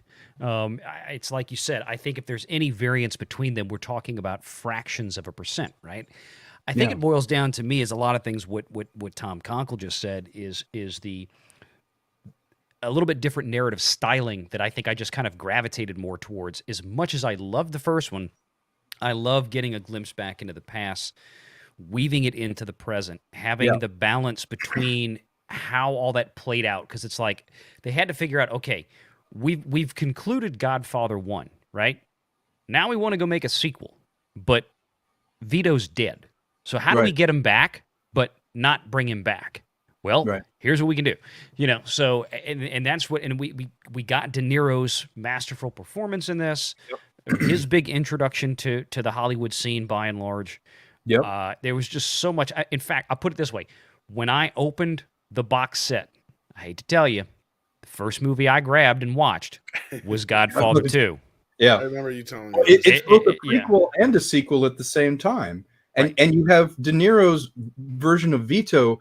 The tenderness of him lingers into the scenes where Michael is being betrayed or finding out about conspiracies. So that tenderness lingering and, like you said, Valiant, interwoven, it becomes constructed in such this delicate way that you have these bursts of tenderness where he's becoming the character and you see Vito, and then all of a sudden you see all the tumultuous stuff that's going on around Michael, and it makes it, you feel it even more, how intricate it was and how everything was kind of looming dramatically over Michael. And then you go, oh my God, and they came from here. It came from De Niro and these other scenes that now linger into these scenes. So they're fresh in your mind. And to me, it made me resonate way more with what was happening in the now, because you had the double impact of knowing the tragedy of what's happening, the betrayal of it unwinding, but you also know the beginnings, the simple beginnings of how it grew. So you're seeing it developing and being destroyed at the same time. I love how Godfather II opened immediately. We're back in 1901, and for the first 15 minutes, you have Vito Corleone on screen as a little 9-year-old boy. And in those 15 minutes, you learn so much about him, and he doesn't utter a word. The kid, the actor, not a word. It's the mom. It's was it Don Cheech? And then all around them. Everything around them. And the first sound that comes out of his mouth is when the door slams and he's in his little isolation room on Ellis Island, and it just says Vito Corleone 1901, and it's a little boy sitting there. You see the back of his head facing out the window, and he's just whistling. That's it. That's how the movie starts. I'm like, fuck, that's perfect. Yeah, it's one of the best openings to a film that I've ever. I love that opening. I like it too. Bold and elegant. Yeah. I don't know. It doesn't beat I Believe in America, though. It just, That first That's movie irony. is just so That's iconic. Yeah. Oh, it definitely is. It definitely is. It's a stylistic, and it's not like I'm saying, oh, well, I love Godfather 2 twice as much as No, I know, Godfather 1. No, but and I have a hard time you arguing know. with you guys because here's the thing. Okay, here's the best way I can separate the two. I've been thinking about as you guys have been talking. The first film, as we established earlier, is much more of a Shakespearean tragedy, right? Yes, you're right. This film feels part Western in a way, I guess, with just certain aspects of it. It doesn't have the Shakespearean elements to it as much, but it has the. That's more Benny Hill meets Monty Python. No, I'm kidding. Yeah, no, I'm trying to think of how to explain it because by way of Goodfellas, yeah. Technical wise, the second film is superior. I will concede on that note. Like Coppola, definitely the moves and everything are everything. very. Just the idea of telling the cross stories. I mean, that could have fell flat on its face. It could have felt cheap. It could have felt stupid and pandering. But he made it work. You're right. And I mean, whichever version I'm watching, again, like I said, I can hardly separate the two. So for me, my problem is, watching the first film and not going right into the second one or watching it soon after. But yeah, like that's the thing is it does have elements and there's certain new cast because, you brought up De Niro, but it also has Bruno Kirby who plays young Clemenza. Yep. Lee Strasberg, and I mean we do get some new cast members, and of course you have the whole story with Mo Green and all that business in Las Vegas, which to me personally is the bits that I kind of gravitate towards a little bit more, and I love how that stuff pops. In this all that infighting and colluding, well, not just that, the way Las Vegas looks, the way they made it look technicolor-y, and just everything just felt of the era. Very much so. He captured that era. You kind of take it for granted. You don't realize, well, that's a period piece. Oh, yeah. And that's one thing that the studio was against from the very start as well. On Coppola doing it as a period piece, they wanted him to do it as a modern take so it could be cheaper. Yeah, what I'm hearing is what the studio wants, just do the opposite. You're going to be okay. Yeah. Pretty much everything was, the opposite of what the studio wanted. He'd got away What do with they want? Okay, let's not do that. Yeah. Yeah. He was banging cocktail waitresses 2 at a time. Customers couldn't even get their drinks. Just to prove to you that I'm not a cold-hearted man. She was the best piece of ass I ever had, and I've had all. And of I had them them all over the world. Yeah. Oh God. Well, that and to me, to sum it up, it's about made to look ridiculous. Yeah, ridiculous. Vito, to me, to sum it up, Vito secures his power through this gentle power that he has, but he falls into criminality to protect his family. And at the same time, it's the story running exactly in parallel of Michael securing power and it falling apart because the family is colluding with, Roth, and it's all falling apart. He's trying to keep everything together.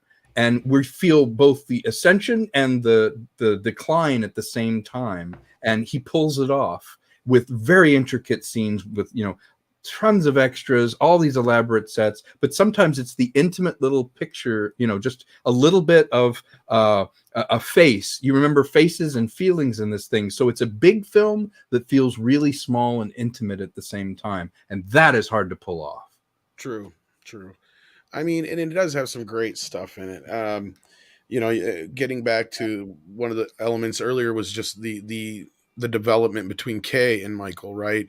Mm-hmm. And the whole thing of the abortion scene. Yes. Which is one of the most powerful scenes yeah. in cinema history. Yeah. You get that uncomfortable domestic violence. It was an abortion, Michael. I could not bring another one of your children into this world. You know, just the way she says it, because she knows exactly what it's going to bring about out of him. Yeah. Yep. Right. And just the way he reacts to it, and it just the explosiveness of it, and it's the Sicilian thing, and it's just the way she digs into him, right? You know. Yeah. And the other thing is, like, when the senator, when Pat Geary is thanking them for the contributions, and you know what happened behind the scenes, exactly what he's talking about was like, if you only knew, how naive are you? Yeah, exactly. I mean, that is where the expression was made whole. You never get caught with a dead girl or a live boy. Well, that's the big one of the other questions from the second film that people have asked for years and years and years. Was he set up, or did he actually do it? Yeah, the senator, and they don't give you easy answers. No, they don't. What I love about that is everyone is compromised. Everybody has a weak spot. Everyone can be gotten, and the fact that he has to thank the contributions, it's perfect. Where he's like, hey, if you only knew, you're so naive. He's doing exactly that tragic thing that he knows he has to do to protect his business and protect his family. And she doesn't want to pay the price. She doesn't want to she's checked out. I got a question for y'all, because I'm curious, because I've always Diane Keaton was amazing in the role, and I always struggled with the fact, like, am I supposed to really hate Kay, or am I supposed to try to understand where she's coming from? Because when I got through Godfather II, when you get, like, remember the first time seeing it, it's like I'm always like, God, after watching, I hate that bitch. It up in the second film, right? Like, no, she owns that role in the second. Oh, she does, and that's my point. I'm saying that as a compliment. Like, I think she did a great job acting it, making you hate her, but you understand her. I think exactly. I think that's as an outsider, you can kind of see where she's coming from, and if you're anybody, regardless of her, and you have that moment of asking yourself, like, did she commit the ultimate sin because, to get back at Michael, or was it really because she felt like this was it? And she says it, like, this is the only way I know I can get away from you, right? Like, right. That was my question. It was that scene, the scene where she comes in and she tells Michael, no, it was an abortion, Michael. And you go through it, it's like, my God, she, and it's because I go back and I look at it like the character wise. Okay, she could have walked away. She knew what she was getting into. She knew in the first movie. She knew at the before Michael disappeared, and frankly, Apollonia was a lot hotter. But that's another conversation. And the power, Mr. Michael, you drive. The power was appealing to her. She got a rush from his exactly. power. So it's like she knew what she was walking into, and that's why it's like, to me, it's like I felt like it was perfectly done to where you kind of had to hate her character, because it's like, bitch, you knew what you were doing. I mean, it's like you wanted this. You wanted the money and the fame. You could have walked away at any time. You could have said, no, Michael, I know what you're a part of, and I don't want to be a part of it, and then go. But she marries Michael. I know he convinces her or whatever that, oh, things will get better. I'll go legitimate and all this kind of stuff. Yeah, but it's like, it just... I always wondered what other people's impressions of that character was. Valiant, that's a great question. If I may, I actually think what you're responding to is, I think Coppola did an interesting thing. I think Coppola got you to see her the way Michael sees her. I think without the context of seeing her through Michael's universe, through his frame, she's a reasonable person. She's in a nightmare. She finds out you have a woman, if you just saw her untethered from Michael and the perspective of the film, this woman's perfectly reasonable. That's why I think the third film is so important. Sorry, Tom, go ahead. Yeah, no, sure. I agree. She doesn't want to be in that family. She realizes how monstrous it can be, and she wants out. But you hate her because her vibration as a character goes against what's the norm, which is Michael and trying to preserve the family. And she's the conscience of the story. That are reasonable. Yeah, and she's also the conscience of the story, right? Like she's and that's why you hate her. And that's just it, right? And that's where I say, yes, these movies do glorify this lifestyle in a sense that I guess that's a good debate to have, because in actuality, outside of the ultimate sin that she does commit there, if you want to look at it from that perspective, she is the innocent in this, in a sense that, she did buy into it, like you said, Valiant, but at the same time, Michael promised her and promised her and promised her and promised her he would not get into that lifestyle, remember? That's right. I know. But and that's my point. But notice in that scene that we're talking about, Michael visibly, obviously gets angry when she confesses that she did what she did, committed the ultimate sin, as you say. But what put him over the edge? It was when she utters the words with the snarl on her face, this Sicilian thing. Yes, exactly. And it becomes a racial thing at that point. That's when he. Well, I was going to say racial, but it just it's the insults to his family, his manhood, attacking his family, all that. Yes, it's the family. She solidifies herself as an outsider at that point, basically, exactly. And that's why I feel like the third film is so important, because that's her character is redeemed in a lot of ways in that third film, and you get to see things a little bit more from her perspective, especially when you have that, important line that I have in the trailer that I cut for the beginning of this, where she says, he goes, "You hate me." She's like, "No, I don't hate you. I dread you." Right. "I fear you. You became my nightmare." Right. Because he goes, I wanted to save you from the horrors and the nightmares of this world. And she's like, "Yeah, but Michael, you became our nightmare." Right. Yeah. Like, and that's the thing, is like, he doesn't even realize that he doesn't see himself as the villain in the situation at all, ever. Right. Just like that original conversation they had where he was justifying himself by saying, like, who's the naive one here, Kay?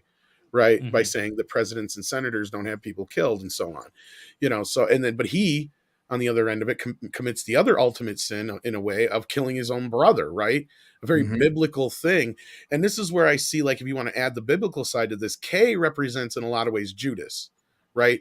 She is kind of trying to keep Jesus on the right path and questioning everything he's doing, as if you want to make Michael the Jesus character of Don Corleone being God, the son of God, blah, blah, blah. This whole like hierarchy of the thing, like in the story, that's where her character role comes in, right? And the temptation, of course, being that lifestyle. And then, of course, the ultimate tragedy of it is, when we get to the third film, of course, we can probably start jumping to that one here soon, is, that no matter what he does, he can't get out. You can't get out. You can't get redeemed. Right. Yeah. There's no redemption. And I feel like Valiant hates her for a very good reason. She is the reasonable person who's not to be believed if the world is defined by Michael and the family. Then what she's asking for, which is normalcy, which is this has to stop, all of that is grating on you. All of that is against the morality that we've set, where this is the family, this is how everything plays. Right. A normal person dropped into it. It's so good that a normal, reasonable person seems grating and wrong. Yes. Yeah, and I'm curious what the women feel about that. I would her character and that whole situation. And of course, I don't want to get into the whole moral debate of it so much. It's just, how do you view that character because of that? And then, because like, I guess the other bigger debate that fans have, that's kind of a smaller debate, and this might change your outlook on it a little bit though, Valiant, is how did she have that?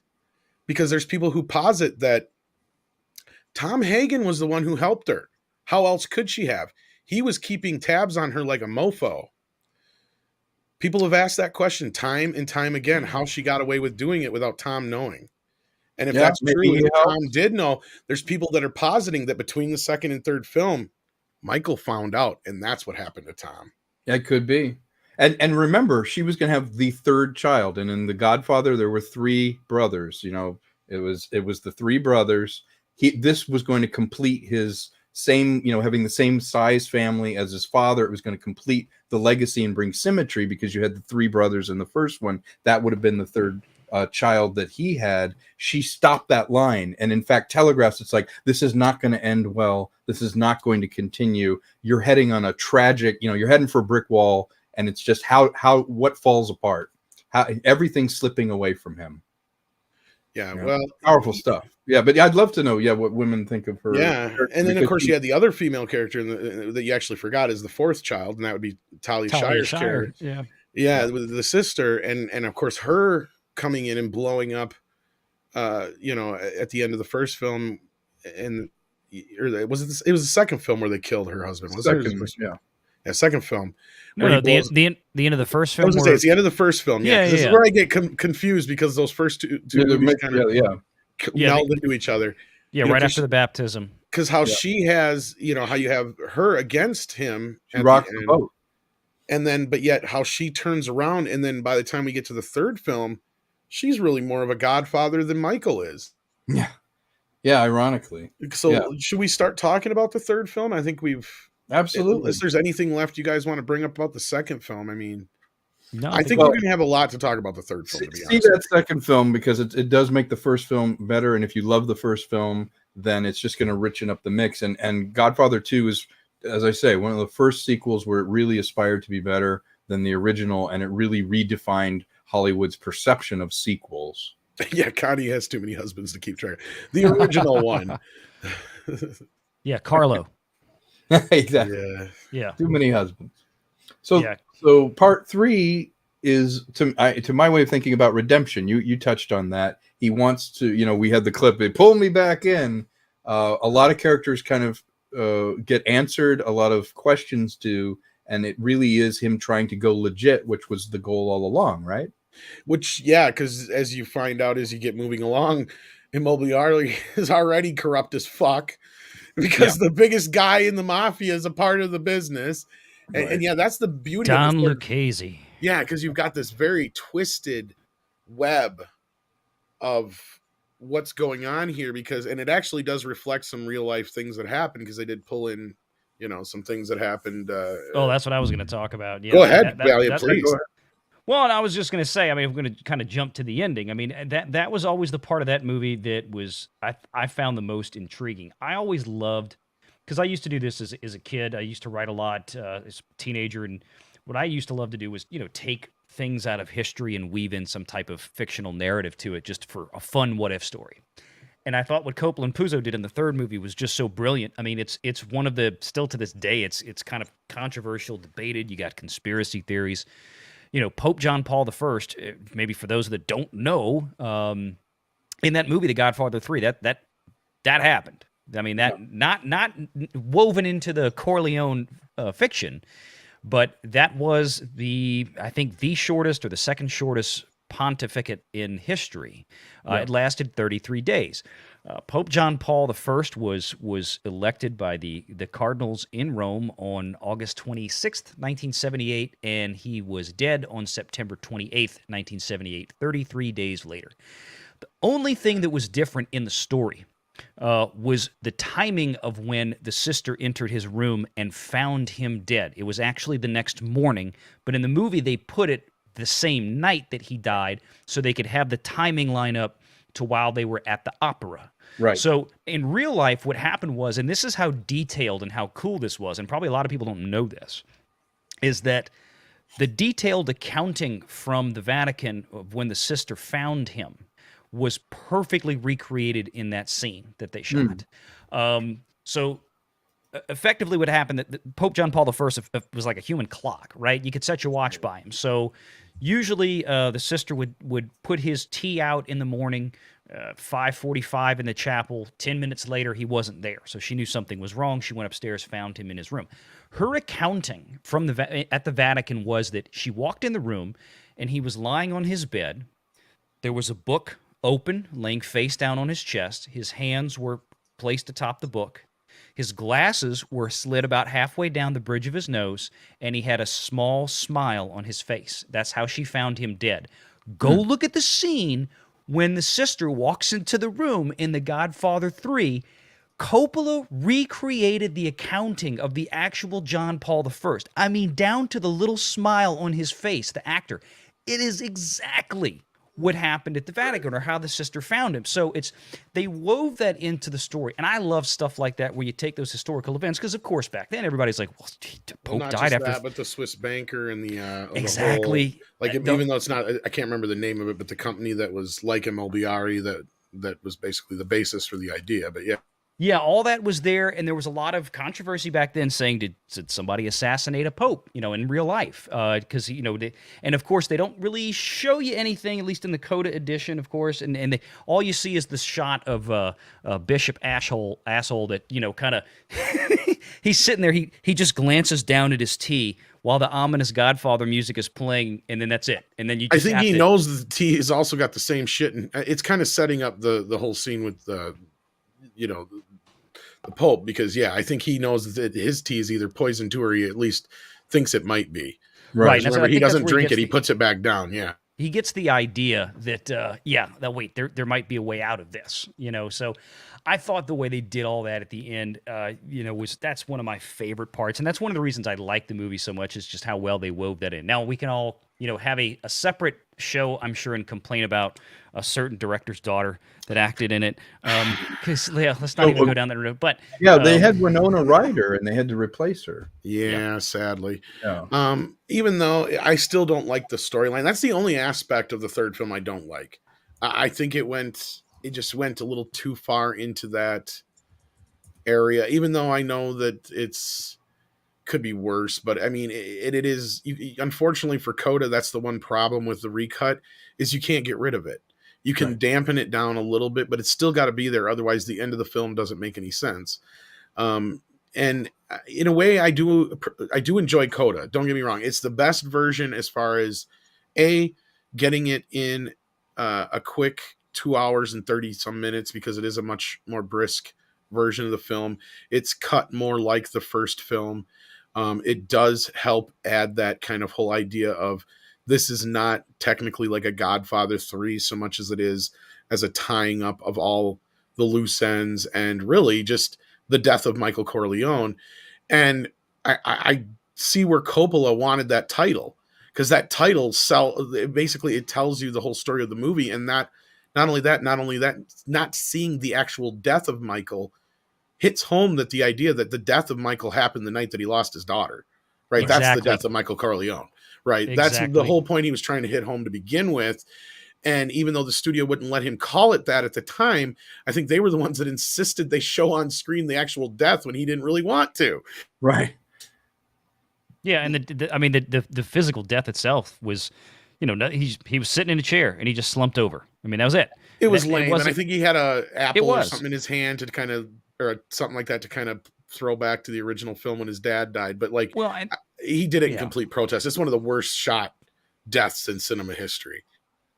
No, it was awful. And again, it's like you said, I don't think that's what was originally intended. The death was him screaming into the air on the steps of the Opera House, holding his daughter who died. I mean, that was it. That is where Corleone died, right there. Well, no, and Coppola has said so much. I don't remember if it was an interview on the commentary itself, but he said, yeah, like that's the day his heart died. That was it. It was done. It was over with.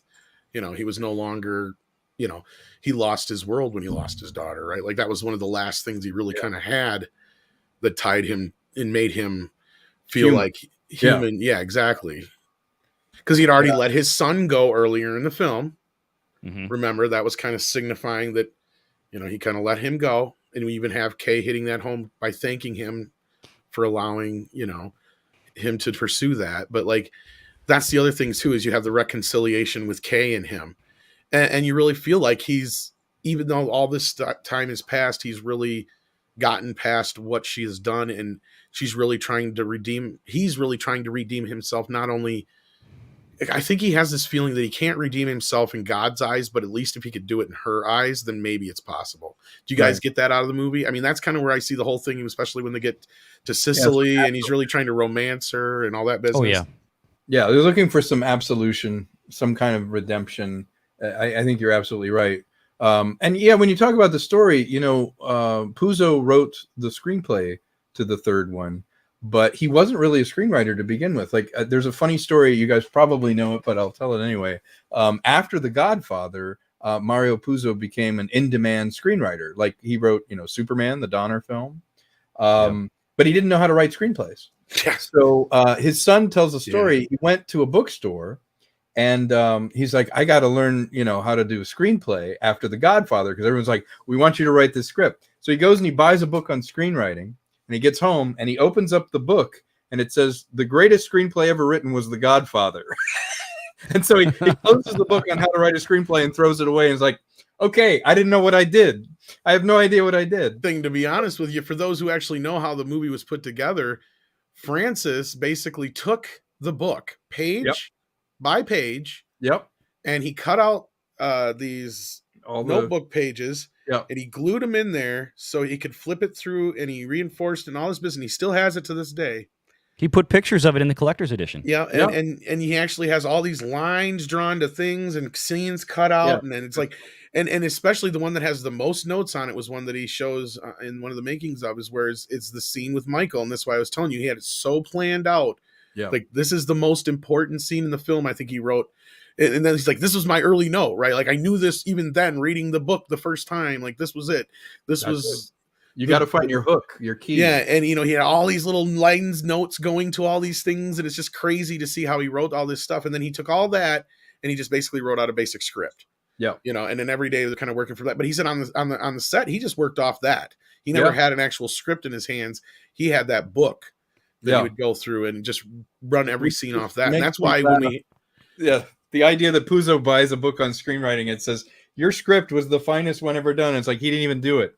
It's pretty amazing. And it goes to show, since Tom Mankiewicz had to pretty much rewrite his Superman script. So from zero, because he just didn't have the skill. But on 3, they tried to wrap up some of it. And you're right. It's a story that's about trying to find a way to go legit and redeem himself, but also everything kind of slipping away through time. And they did have some great cast again. I mean, Eli Wallach, fantastic. Joe Mantegna. Joe Mantegna. Oh, Joe Mantegna. Andy Garcia is Zaza. Andrew Fucking Garcia, one of the best things he ever did. Pitch Perfect is Sonny's kid. Yeah, right. absolutely. He's not doing an impression, but he just has those moments where he's like, Uncle Mike, oh, you know, just that shit. Like, you know, he gets in that scene. It's like, oh, he's Sonny. Yeah, you believe it's his kid, and to me, he did an amazing job. You know, that was one of the best things I think he ever did. But 3 for me is a great standalone film. I don't think it deserves the comparisons, you know, where it's not as good as 1 and 2. What would be? But I do think, aside from a few missteps, it's still a terrific wrap up to the story, and I do like the Coda version better. I think it has it allowed Coppola to go back and tighten things in retrospect. Where you're like, man, what was I thinking? And just bring things a little bit sharper into focus. Yeah, there's, I mean, y'all talking about the redemption side of things, and I agree. I think one of the things I liked about it is they had to, you know, you have to come up with some kind of way that would, regardless of his older age and what has changed in his life, to make Michael feel some level of mortality. Yeah. And they had to come up with some way to do that would be completely beyond Michael's control. So we got diabetes. Yeah. And, you know, and obviously we've got some key scenes in the movie where you got to see Michael go into a diabetic shock. Yeah. And it kind of shows you, and I think that's where a lot of that frailty comes out because of that, facing his mortality. I think that's why he recognizes that, hey, I'm older. I don't want to do this anymore. I need to make peace with Kay. I need to make peace with my children. I want to, you know, he's recognizing that life is actually beyond his control, which you never got that sense that Michael had in either of the first 2 films. He was always very much in command of everything, and now he recognizes that that's not there anymore. Yeah. So, but, you know, and Sander brought it up in chat as well, and this was another scene that I was definitely going to talk about. I think it's one of the most powerful scenes of any movie. And I think I would argue, or I could make the argument, I think, that it is perhaps the most powerful scene in the Godfather trilogy. And that is Michael sitting in the garden of the Vatican. I was just going to bring this up. Confessing his sins, where he finally breaks down. This is probably my favorite scene in the movie, yeah. Yeah, and I mean, it is amazing because, and again, to set it up is what I was just talking about. Michael finally feels mortality, you know, with that diabetes, with having that condition, because again, you know, we're not talking about 2022, folks, where you can just take a little jab and a finger and you have an insulin pump and all this kind of stuff for people that have more advanced conditions. I've got family members that do. I get it. You know, at this point, this is 1978, right, when The Godfather III is taking place. You did not have this degree of medical sophistication at that point. Diabetic shocks could be much more life-threatening at that point. Yeah. So what happens is that he has a low blood sugar mini diabetic shock moment there. He sits down. They rush him, you know, a candy bar and some orange juice, and he's obviously he's in a physically weakened condition at that moment, which also those defenses come down just long enough. And the cardinal, who is to be John Paul I a few scenes later, just being, I mean, a consummate Catholic priest. He's not looking at Michael. He's doing it exactly as a priest would do. He's looking off into the bushes. Michael's facing the other way. They never make eye contact. Confess your sins, my son. Well, and the best Michael thing is finally breaks down. He sets it up because he's like, I know you don't think you can be redeemed. Right. And he's like, but still never because that also set up by that scene with the other guy where the other cardinal, where he's like, you know, never underestimate the power of forgiveness. Cause I think this is where Michael, you know, like, I think you're right, Valiant. This is a very powerful scene because he sits there and he confesses his sins to the cardinal there. And, you know, he just breaks down and he gives it all up. Yeah. I killed my brother. I killed my mother's son. I killed my father's son. And you totally fucking buy into that performance. Yeah. I mean, it's in Pope John Paul I is just sitting there looking off, you know, as the confessor. He never looks Michael in the eye, because you're not supposed to when you're doing that. And he never looks Michael, and he just says, your sins are great, and it is just that you suffer. I mean, it's just, wow. Yeah. And it's exactly, it's so perfect. That whole scene is so perfect. Yeah. It's amazing to watch, and it never gets old. I can watch that scene over and over again, and it never loses a shred of impact for me. Yeah, there's a lot of truth in that scene, and I think it's Coppola also taking. We were talking about Shakespearean influences. It's almost the King Lear thing, where he's not just weeping for the death of like Cordelia or one character. He doesn't die of grief. He lingers with it, and he's filled with despair and sorrow. And the priest scene reiterates that, where it's like, you're going to have to live with this. You know, there's no easy way out. I'm not absolving you of that. And it begins with the charade. You know, the trilogy starts with the charade of American ideals, and you know, if you only knew what we had to go through and all the things for the family and the institutions. But it ends with this kind of scream of like all the lies and him living as a criminal and everything that was kind of around him that he cared about all going away, and the opera's over, and now everything, all the sins that he's done are on him. You know, well, yeah, and it goes back because it's really kind of tragic. It's kind of like how, you know, Anakin in Star Wars is all worried about losing Padme, right? Because you have that beautiful scene in the second film with his mother, yeah, where he's sitting there and he's like, "Mom, could you know, I'm afraid I'm going to lose my family," and she's like, "You can never lose your family," you know, kind of thing. But he does. He basically loses his family, and this is him trying to get them back. And that's one reason I do appreciate Coda Cut a little bit, is that it does make it feel a bit more like that first film, and you have all these things play out, but at the end, instead of them winning, you have the ultimate, you know, it doesn't matter what they've accomplished now, because he gets everything he wants, except for he loses his daughter at that moment. Like that was the ultimate, you know, boom. You lose the one thing you really needed for the stuff you thought you wanted. Exactly. Yeah.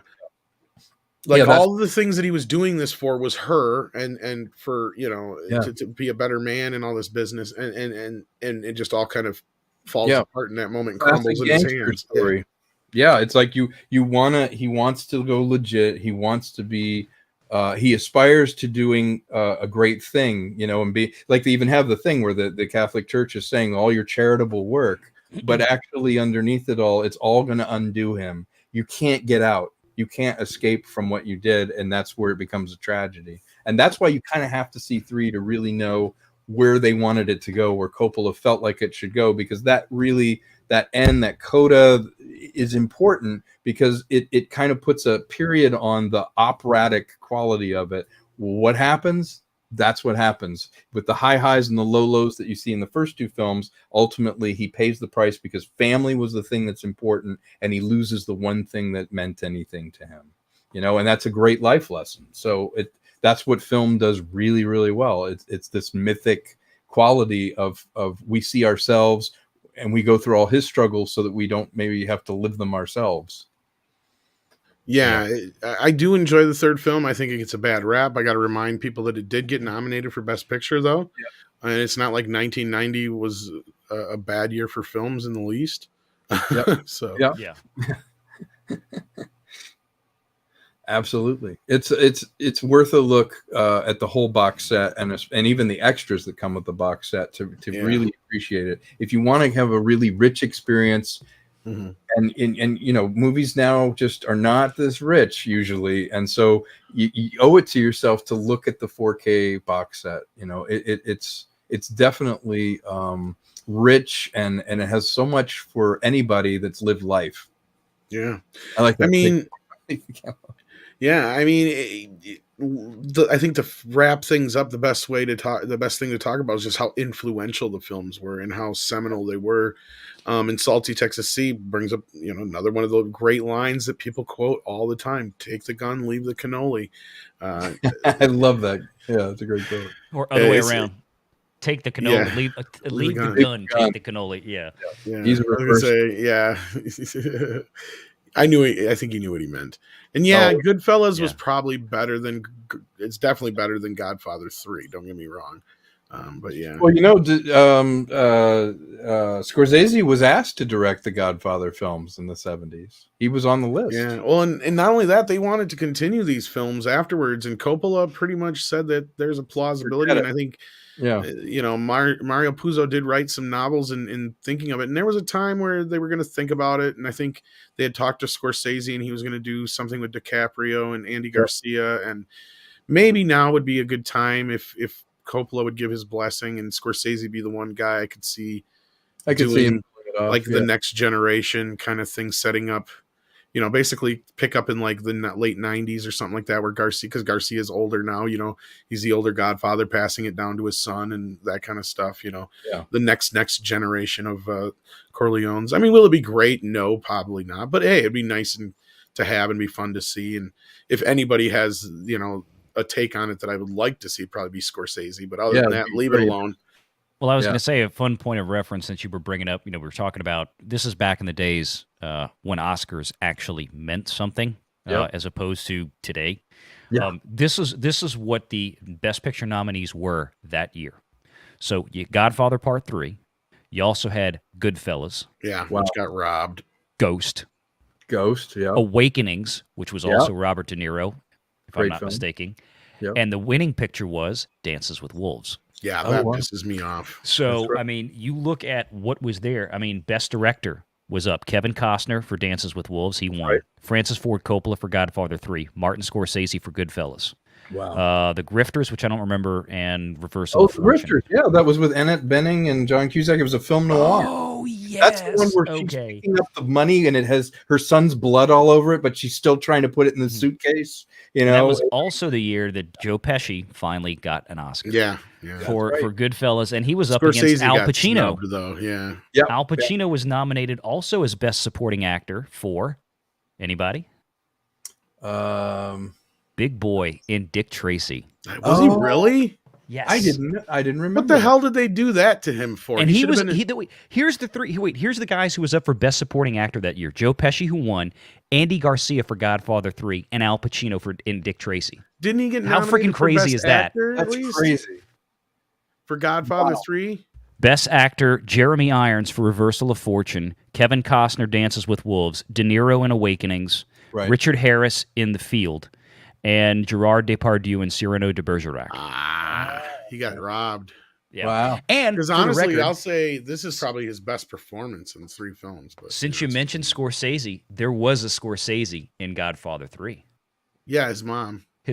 That's right. Oh yeah. She's also in Goodfellas too. She plays exactly. She's the one when it plays Joe Pesci's mom. Yeah. Yes. Can I take this knife? Yeah. Take this knife right here. It's a hoof. Oh my God. It's a hoof. Yeah.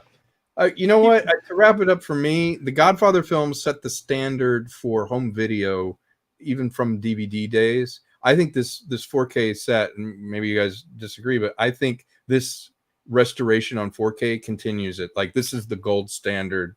Oh, absolutely, man. I mean, oh yeah, we've gotten quite a few good films over the last few years. I mean, the only movie that I would say so far on 4K that might beat this restoration would be The Outsiders, and that's just because Coppola had everything for that.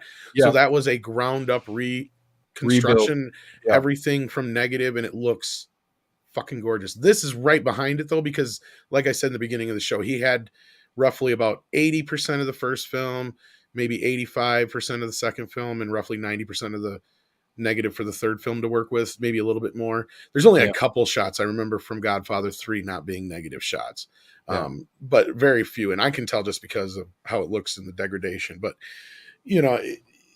it's never looked this good. It's never going to look better.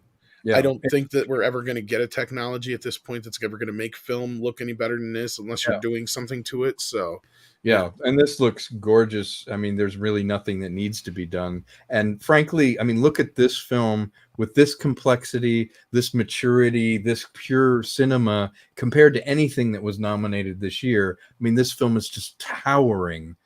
Any one of these films towers over what is coming. Oh, absolutely. And if you really want to just treat yourself, if you haven't seen it, this is a great way to see it. But if you love the film, it's like seeing it with new eyes in the 4K version. It's amazing. Yeah. No, I don't have the Godfather notebook. Is that a book that's out there? Or are you talking about the actual notebook that Coppola had? It'd be really cool if he did release that. That would be interesting. I'd love to. Awesome.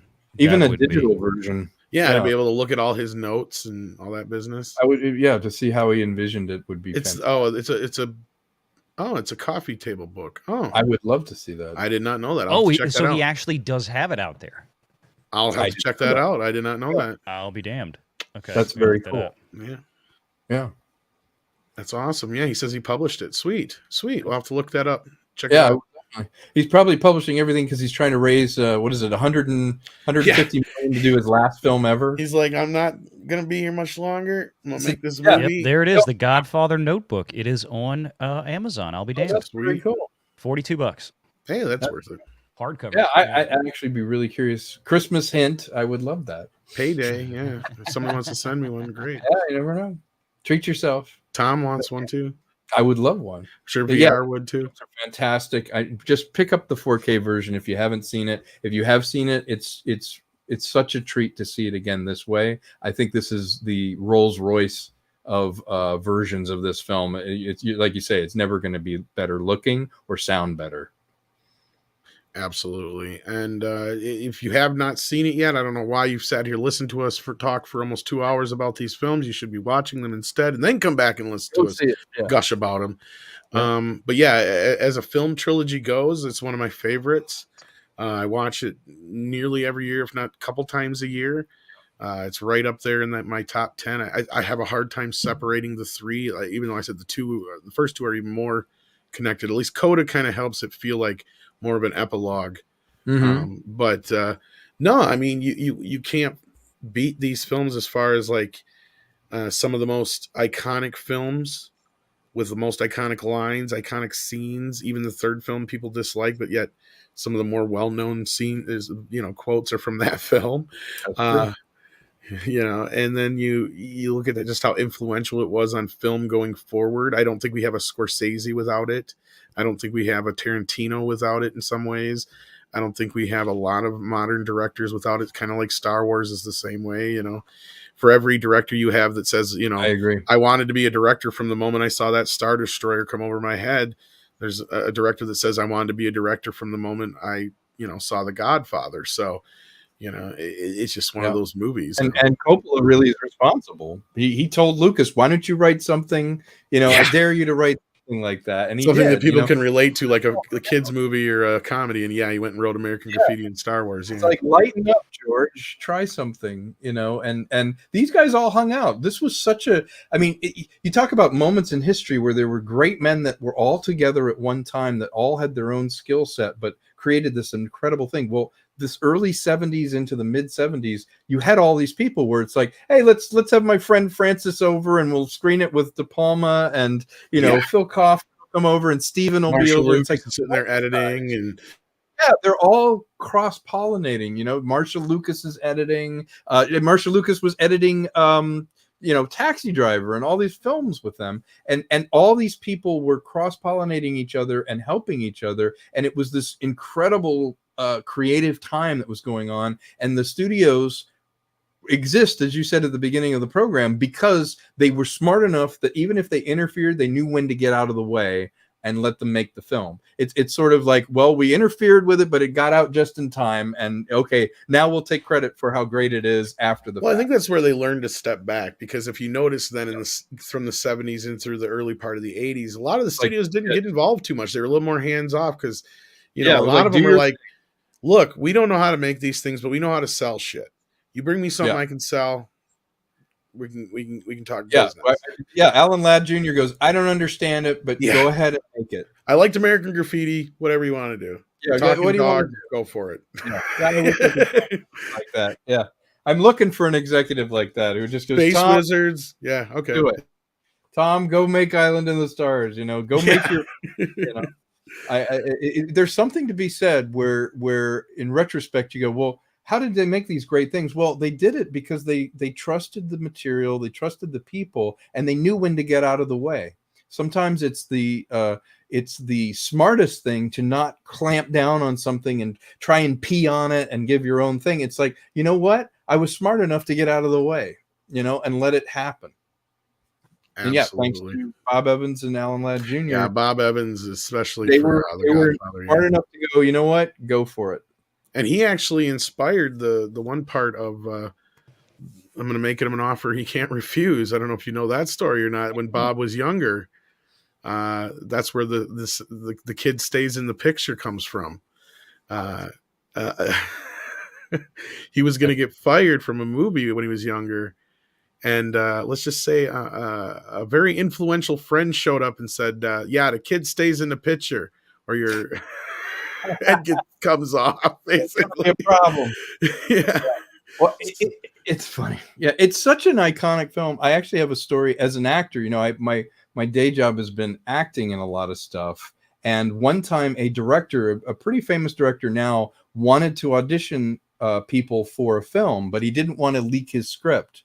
So he sent out a really obscure scene from The Godfather, thinking, well, nobody will know this, whatever. Well, every actor's like, looking at it, and I look at it, and they changed the names, but I'm like, I swear this is from The Godfather. You know, it's like, you're having me do a scene from The Godfather. And the reason the director was, he's like, I already know it's good. I don't have to worry about the writing, and you'll never leak my script. So I gave everyone a scene from The Godfather, and I called it to the director. I was like, this is from The Godfather. This is like a really obscure scene from one of the movies. And it's so iconic that the way it was written dictated the performance, so that everybody started acting in that style and that thing, because it's so iconic you can't hear it any other way.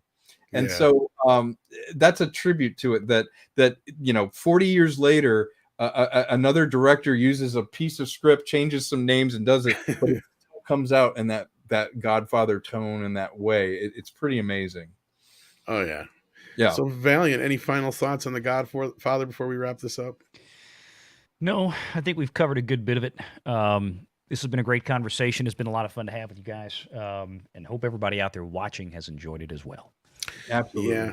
Thank I would you. love to keep talking all night, but I got a doctor's appointment in the morning, and I'm sure Valiant and Tom need to get to bed here soon. So thank you so much, everybody, for being here. Take care of yourselves and each other, and we hope to see you soon. Thanks, guys. It was a Thanks pleasure. for joining us on this special.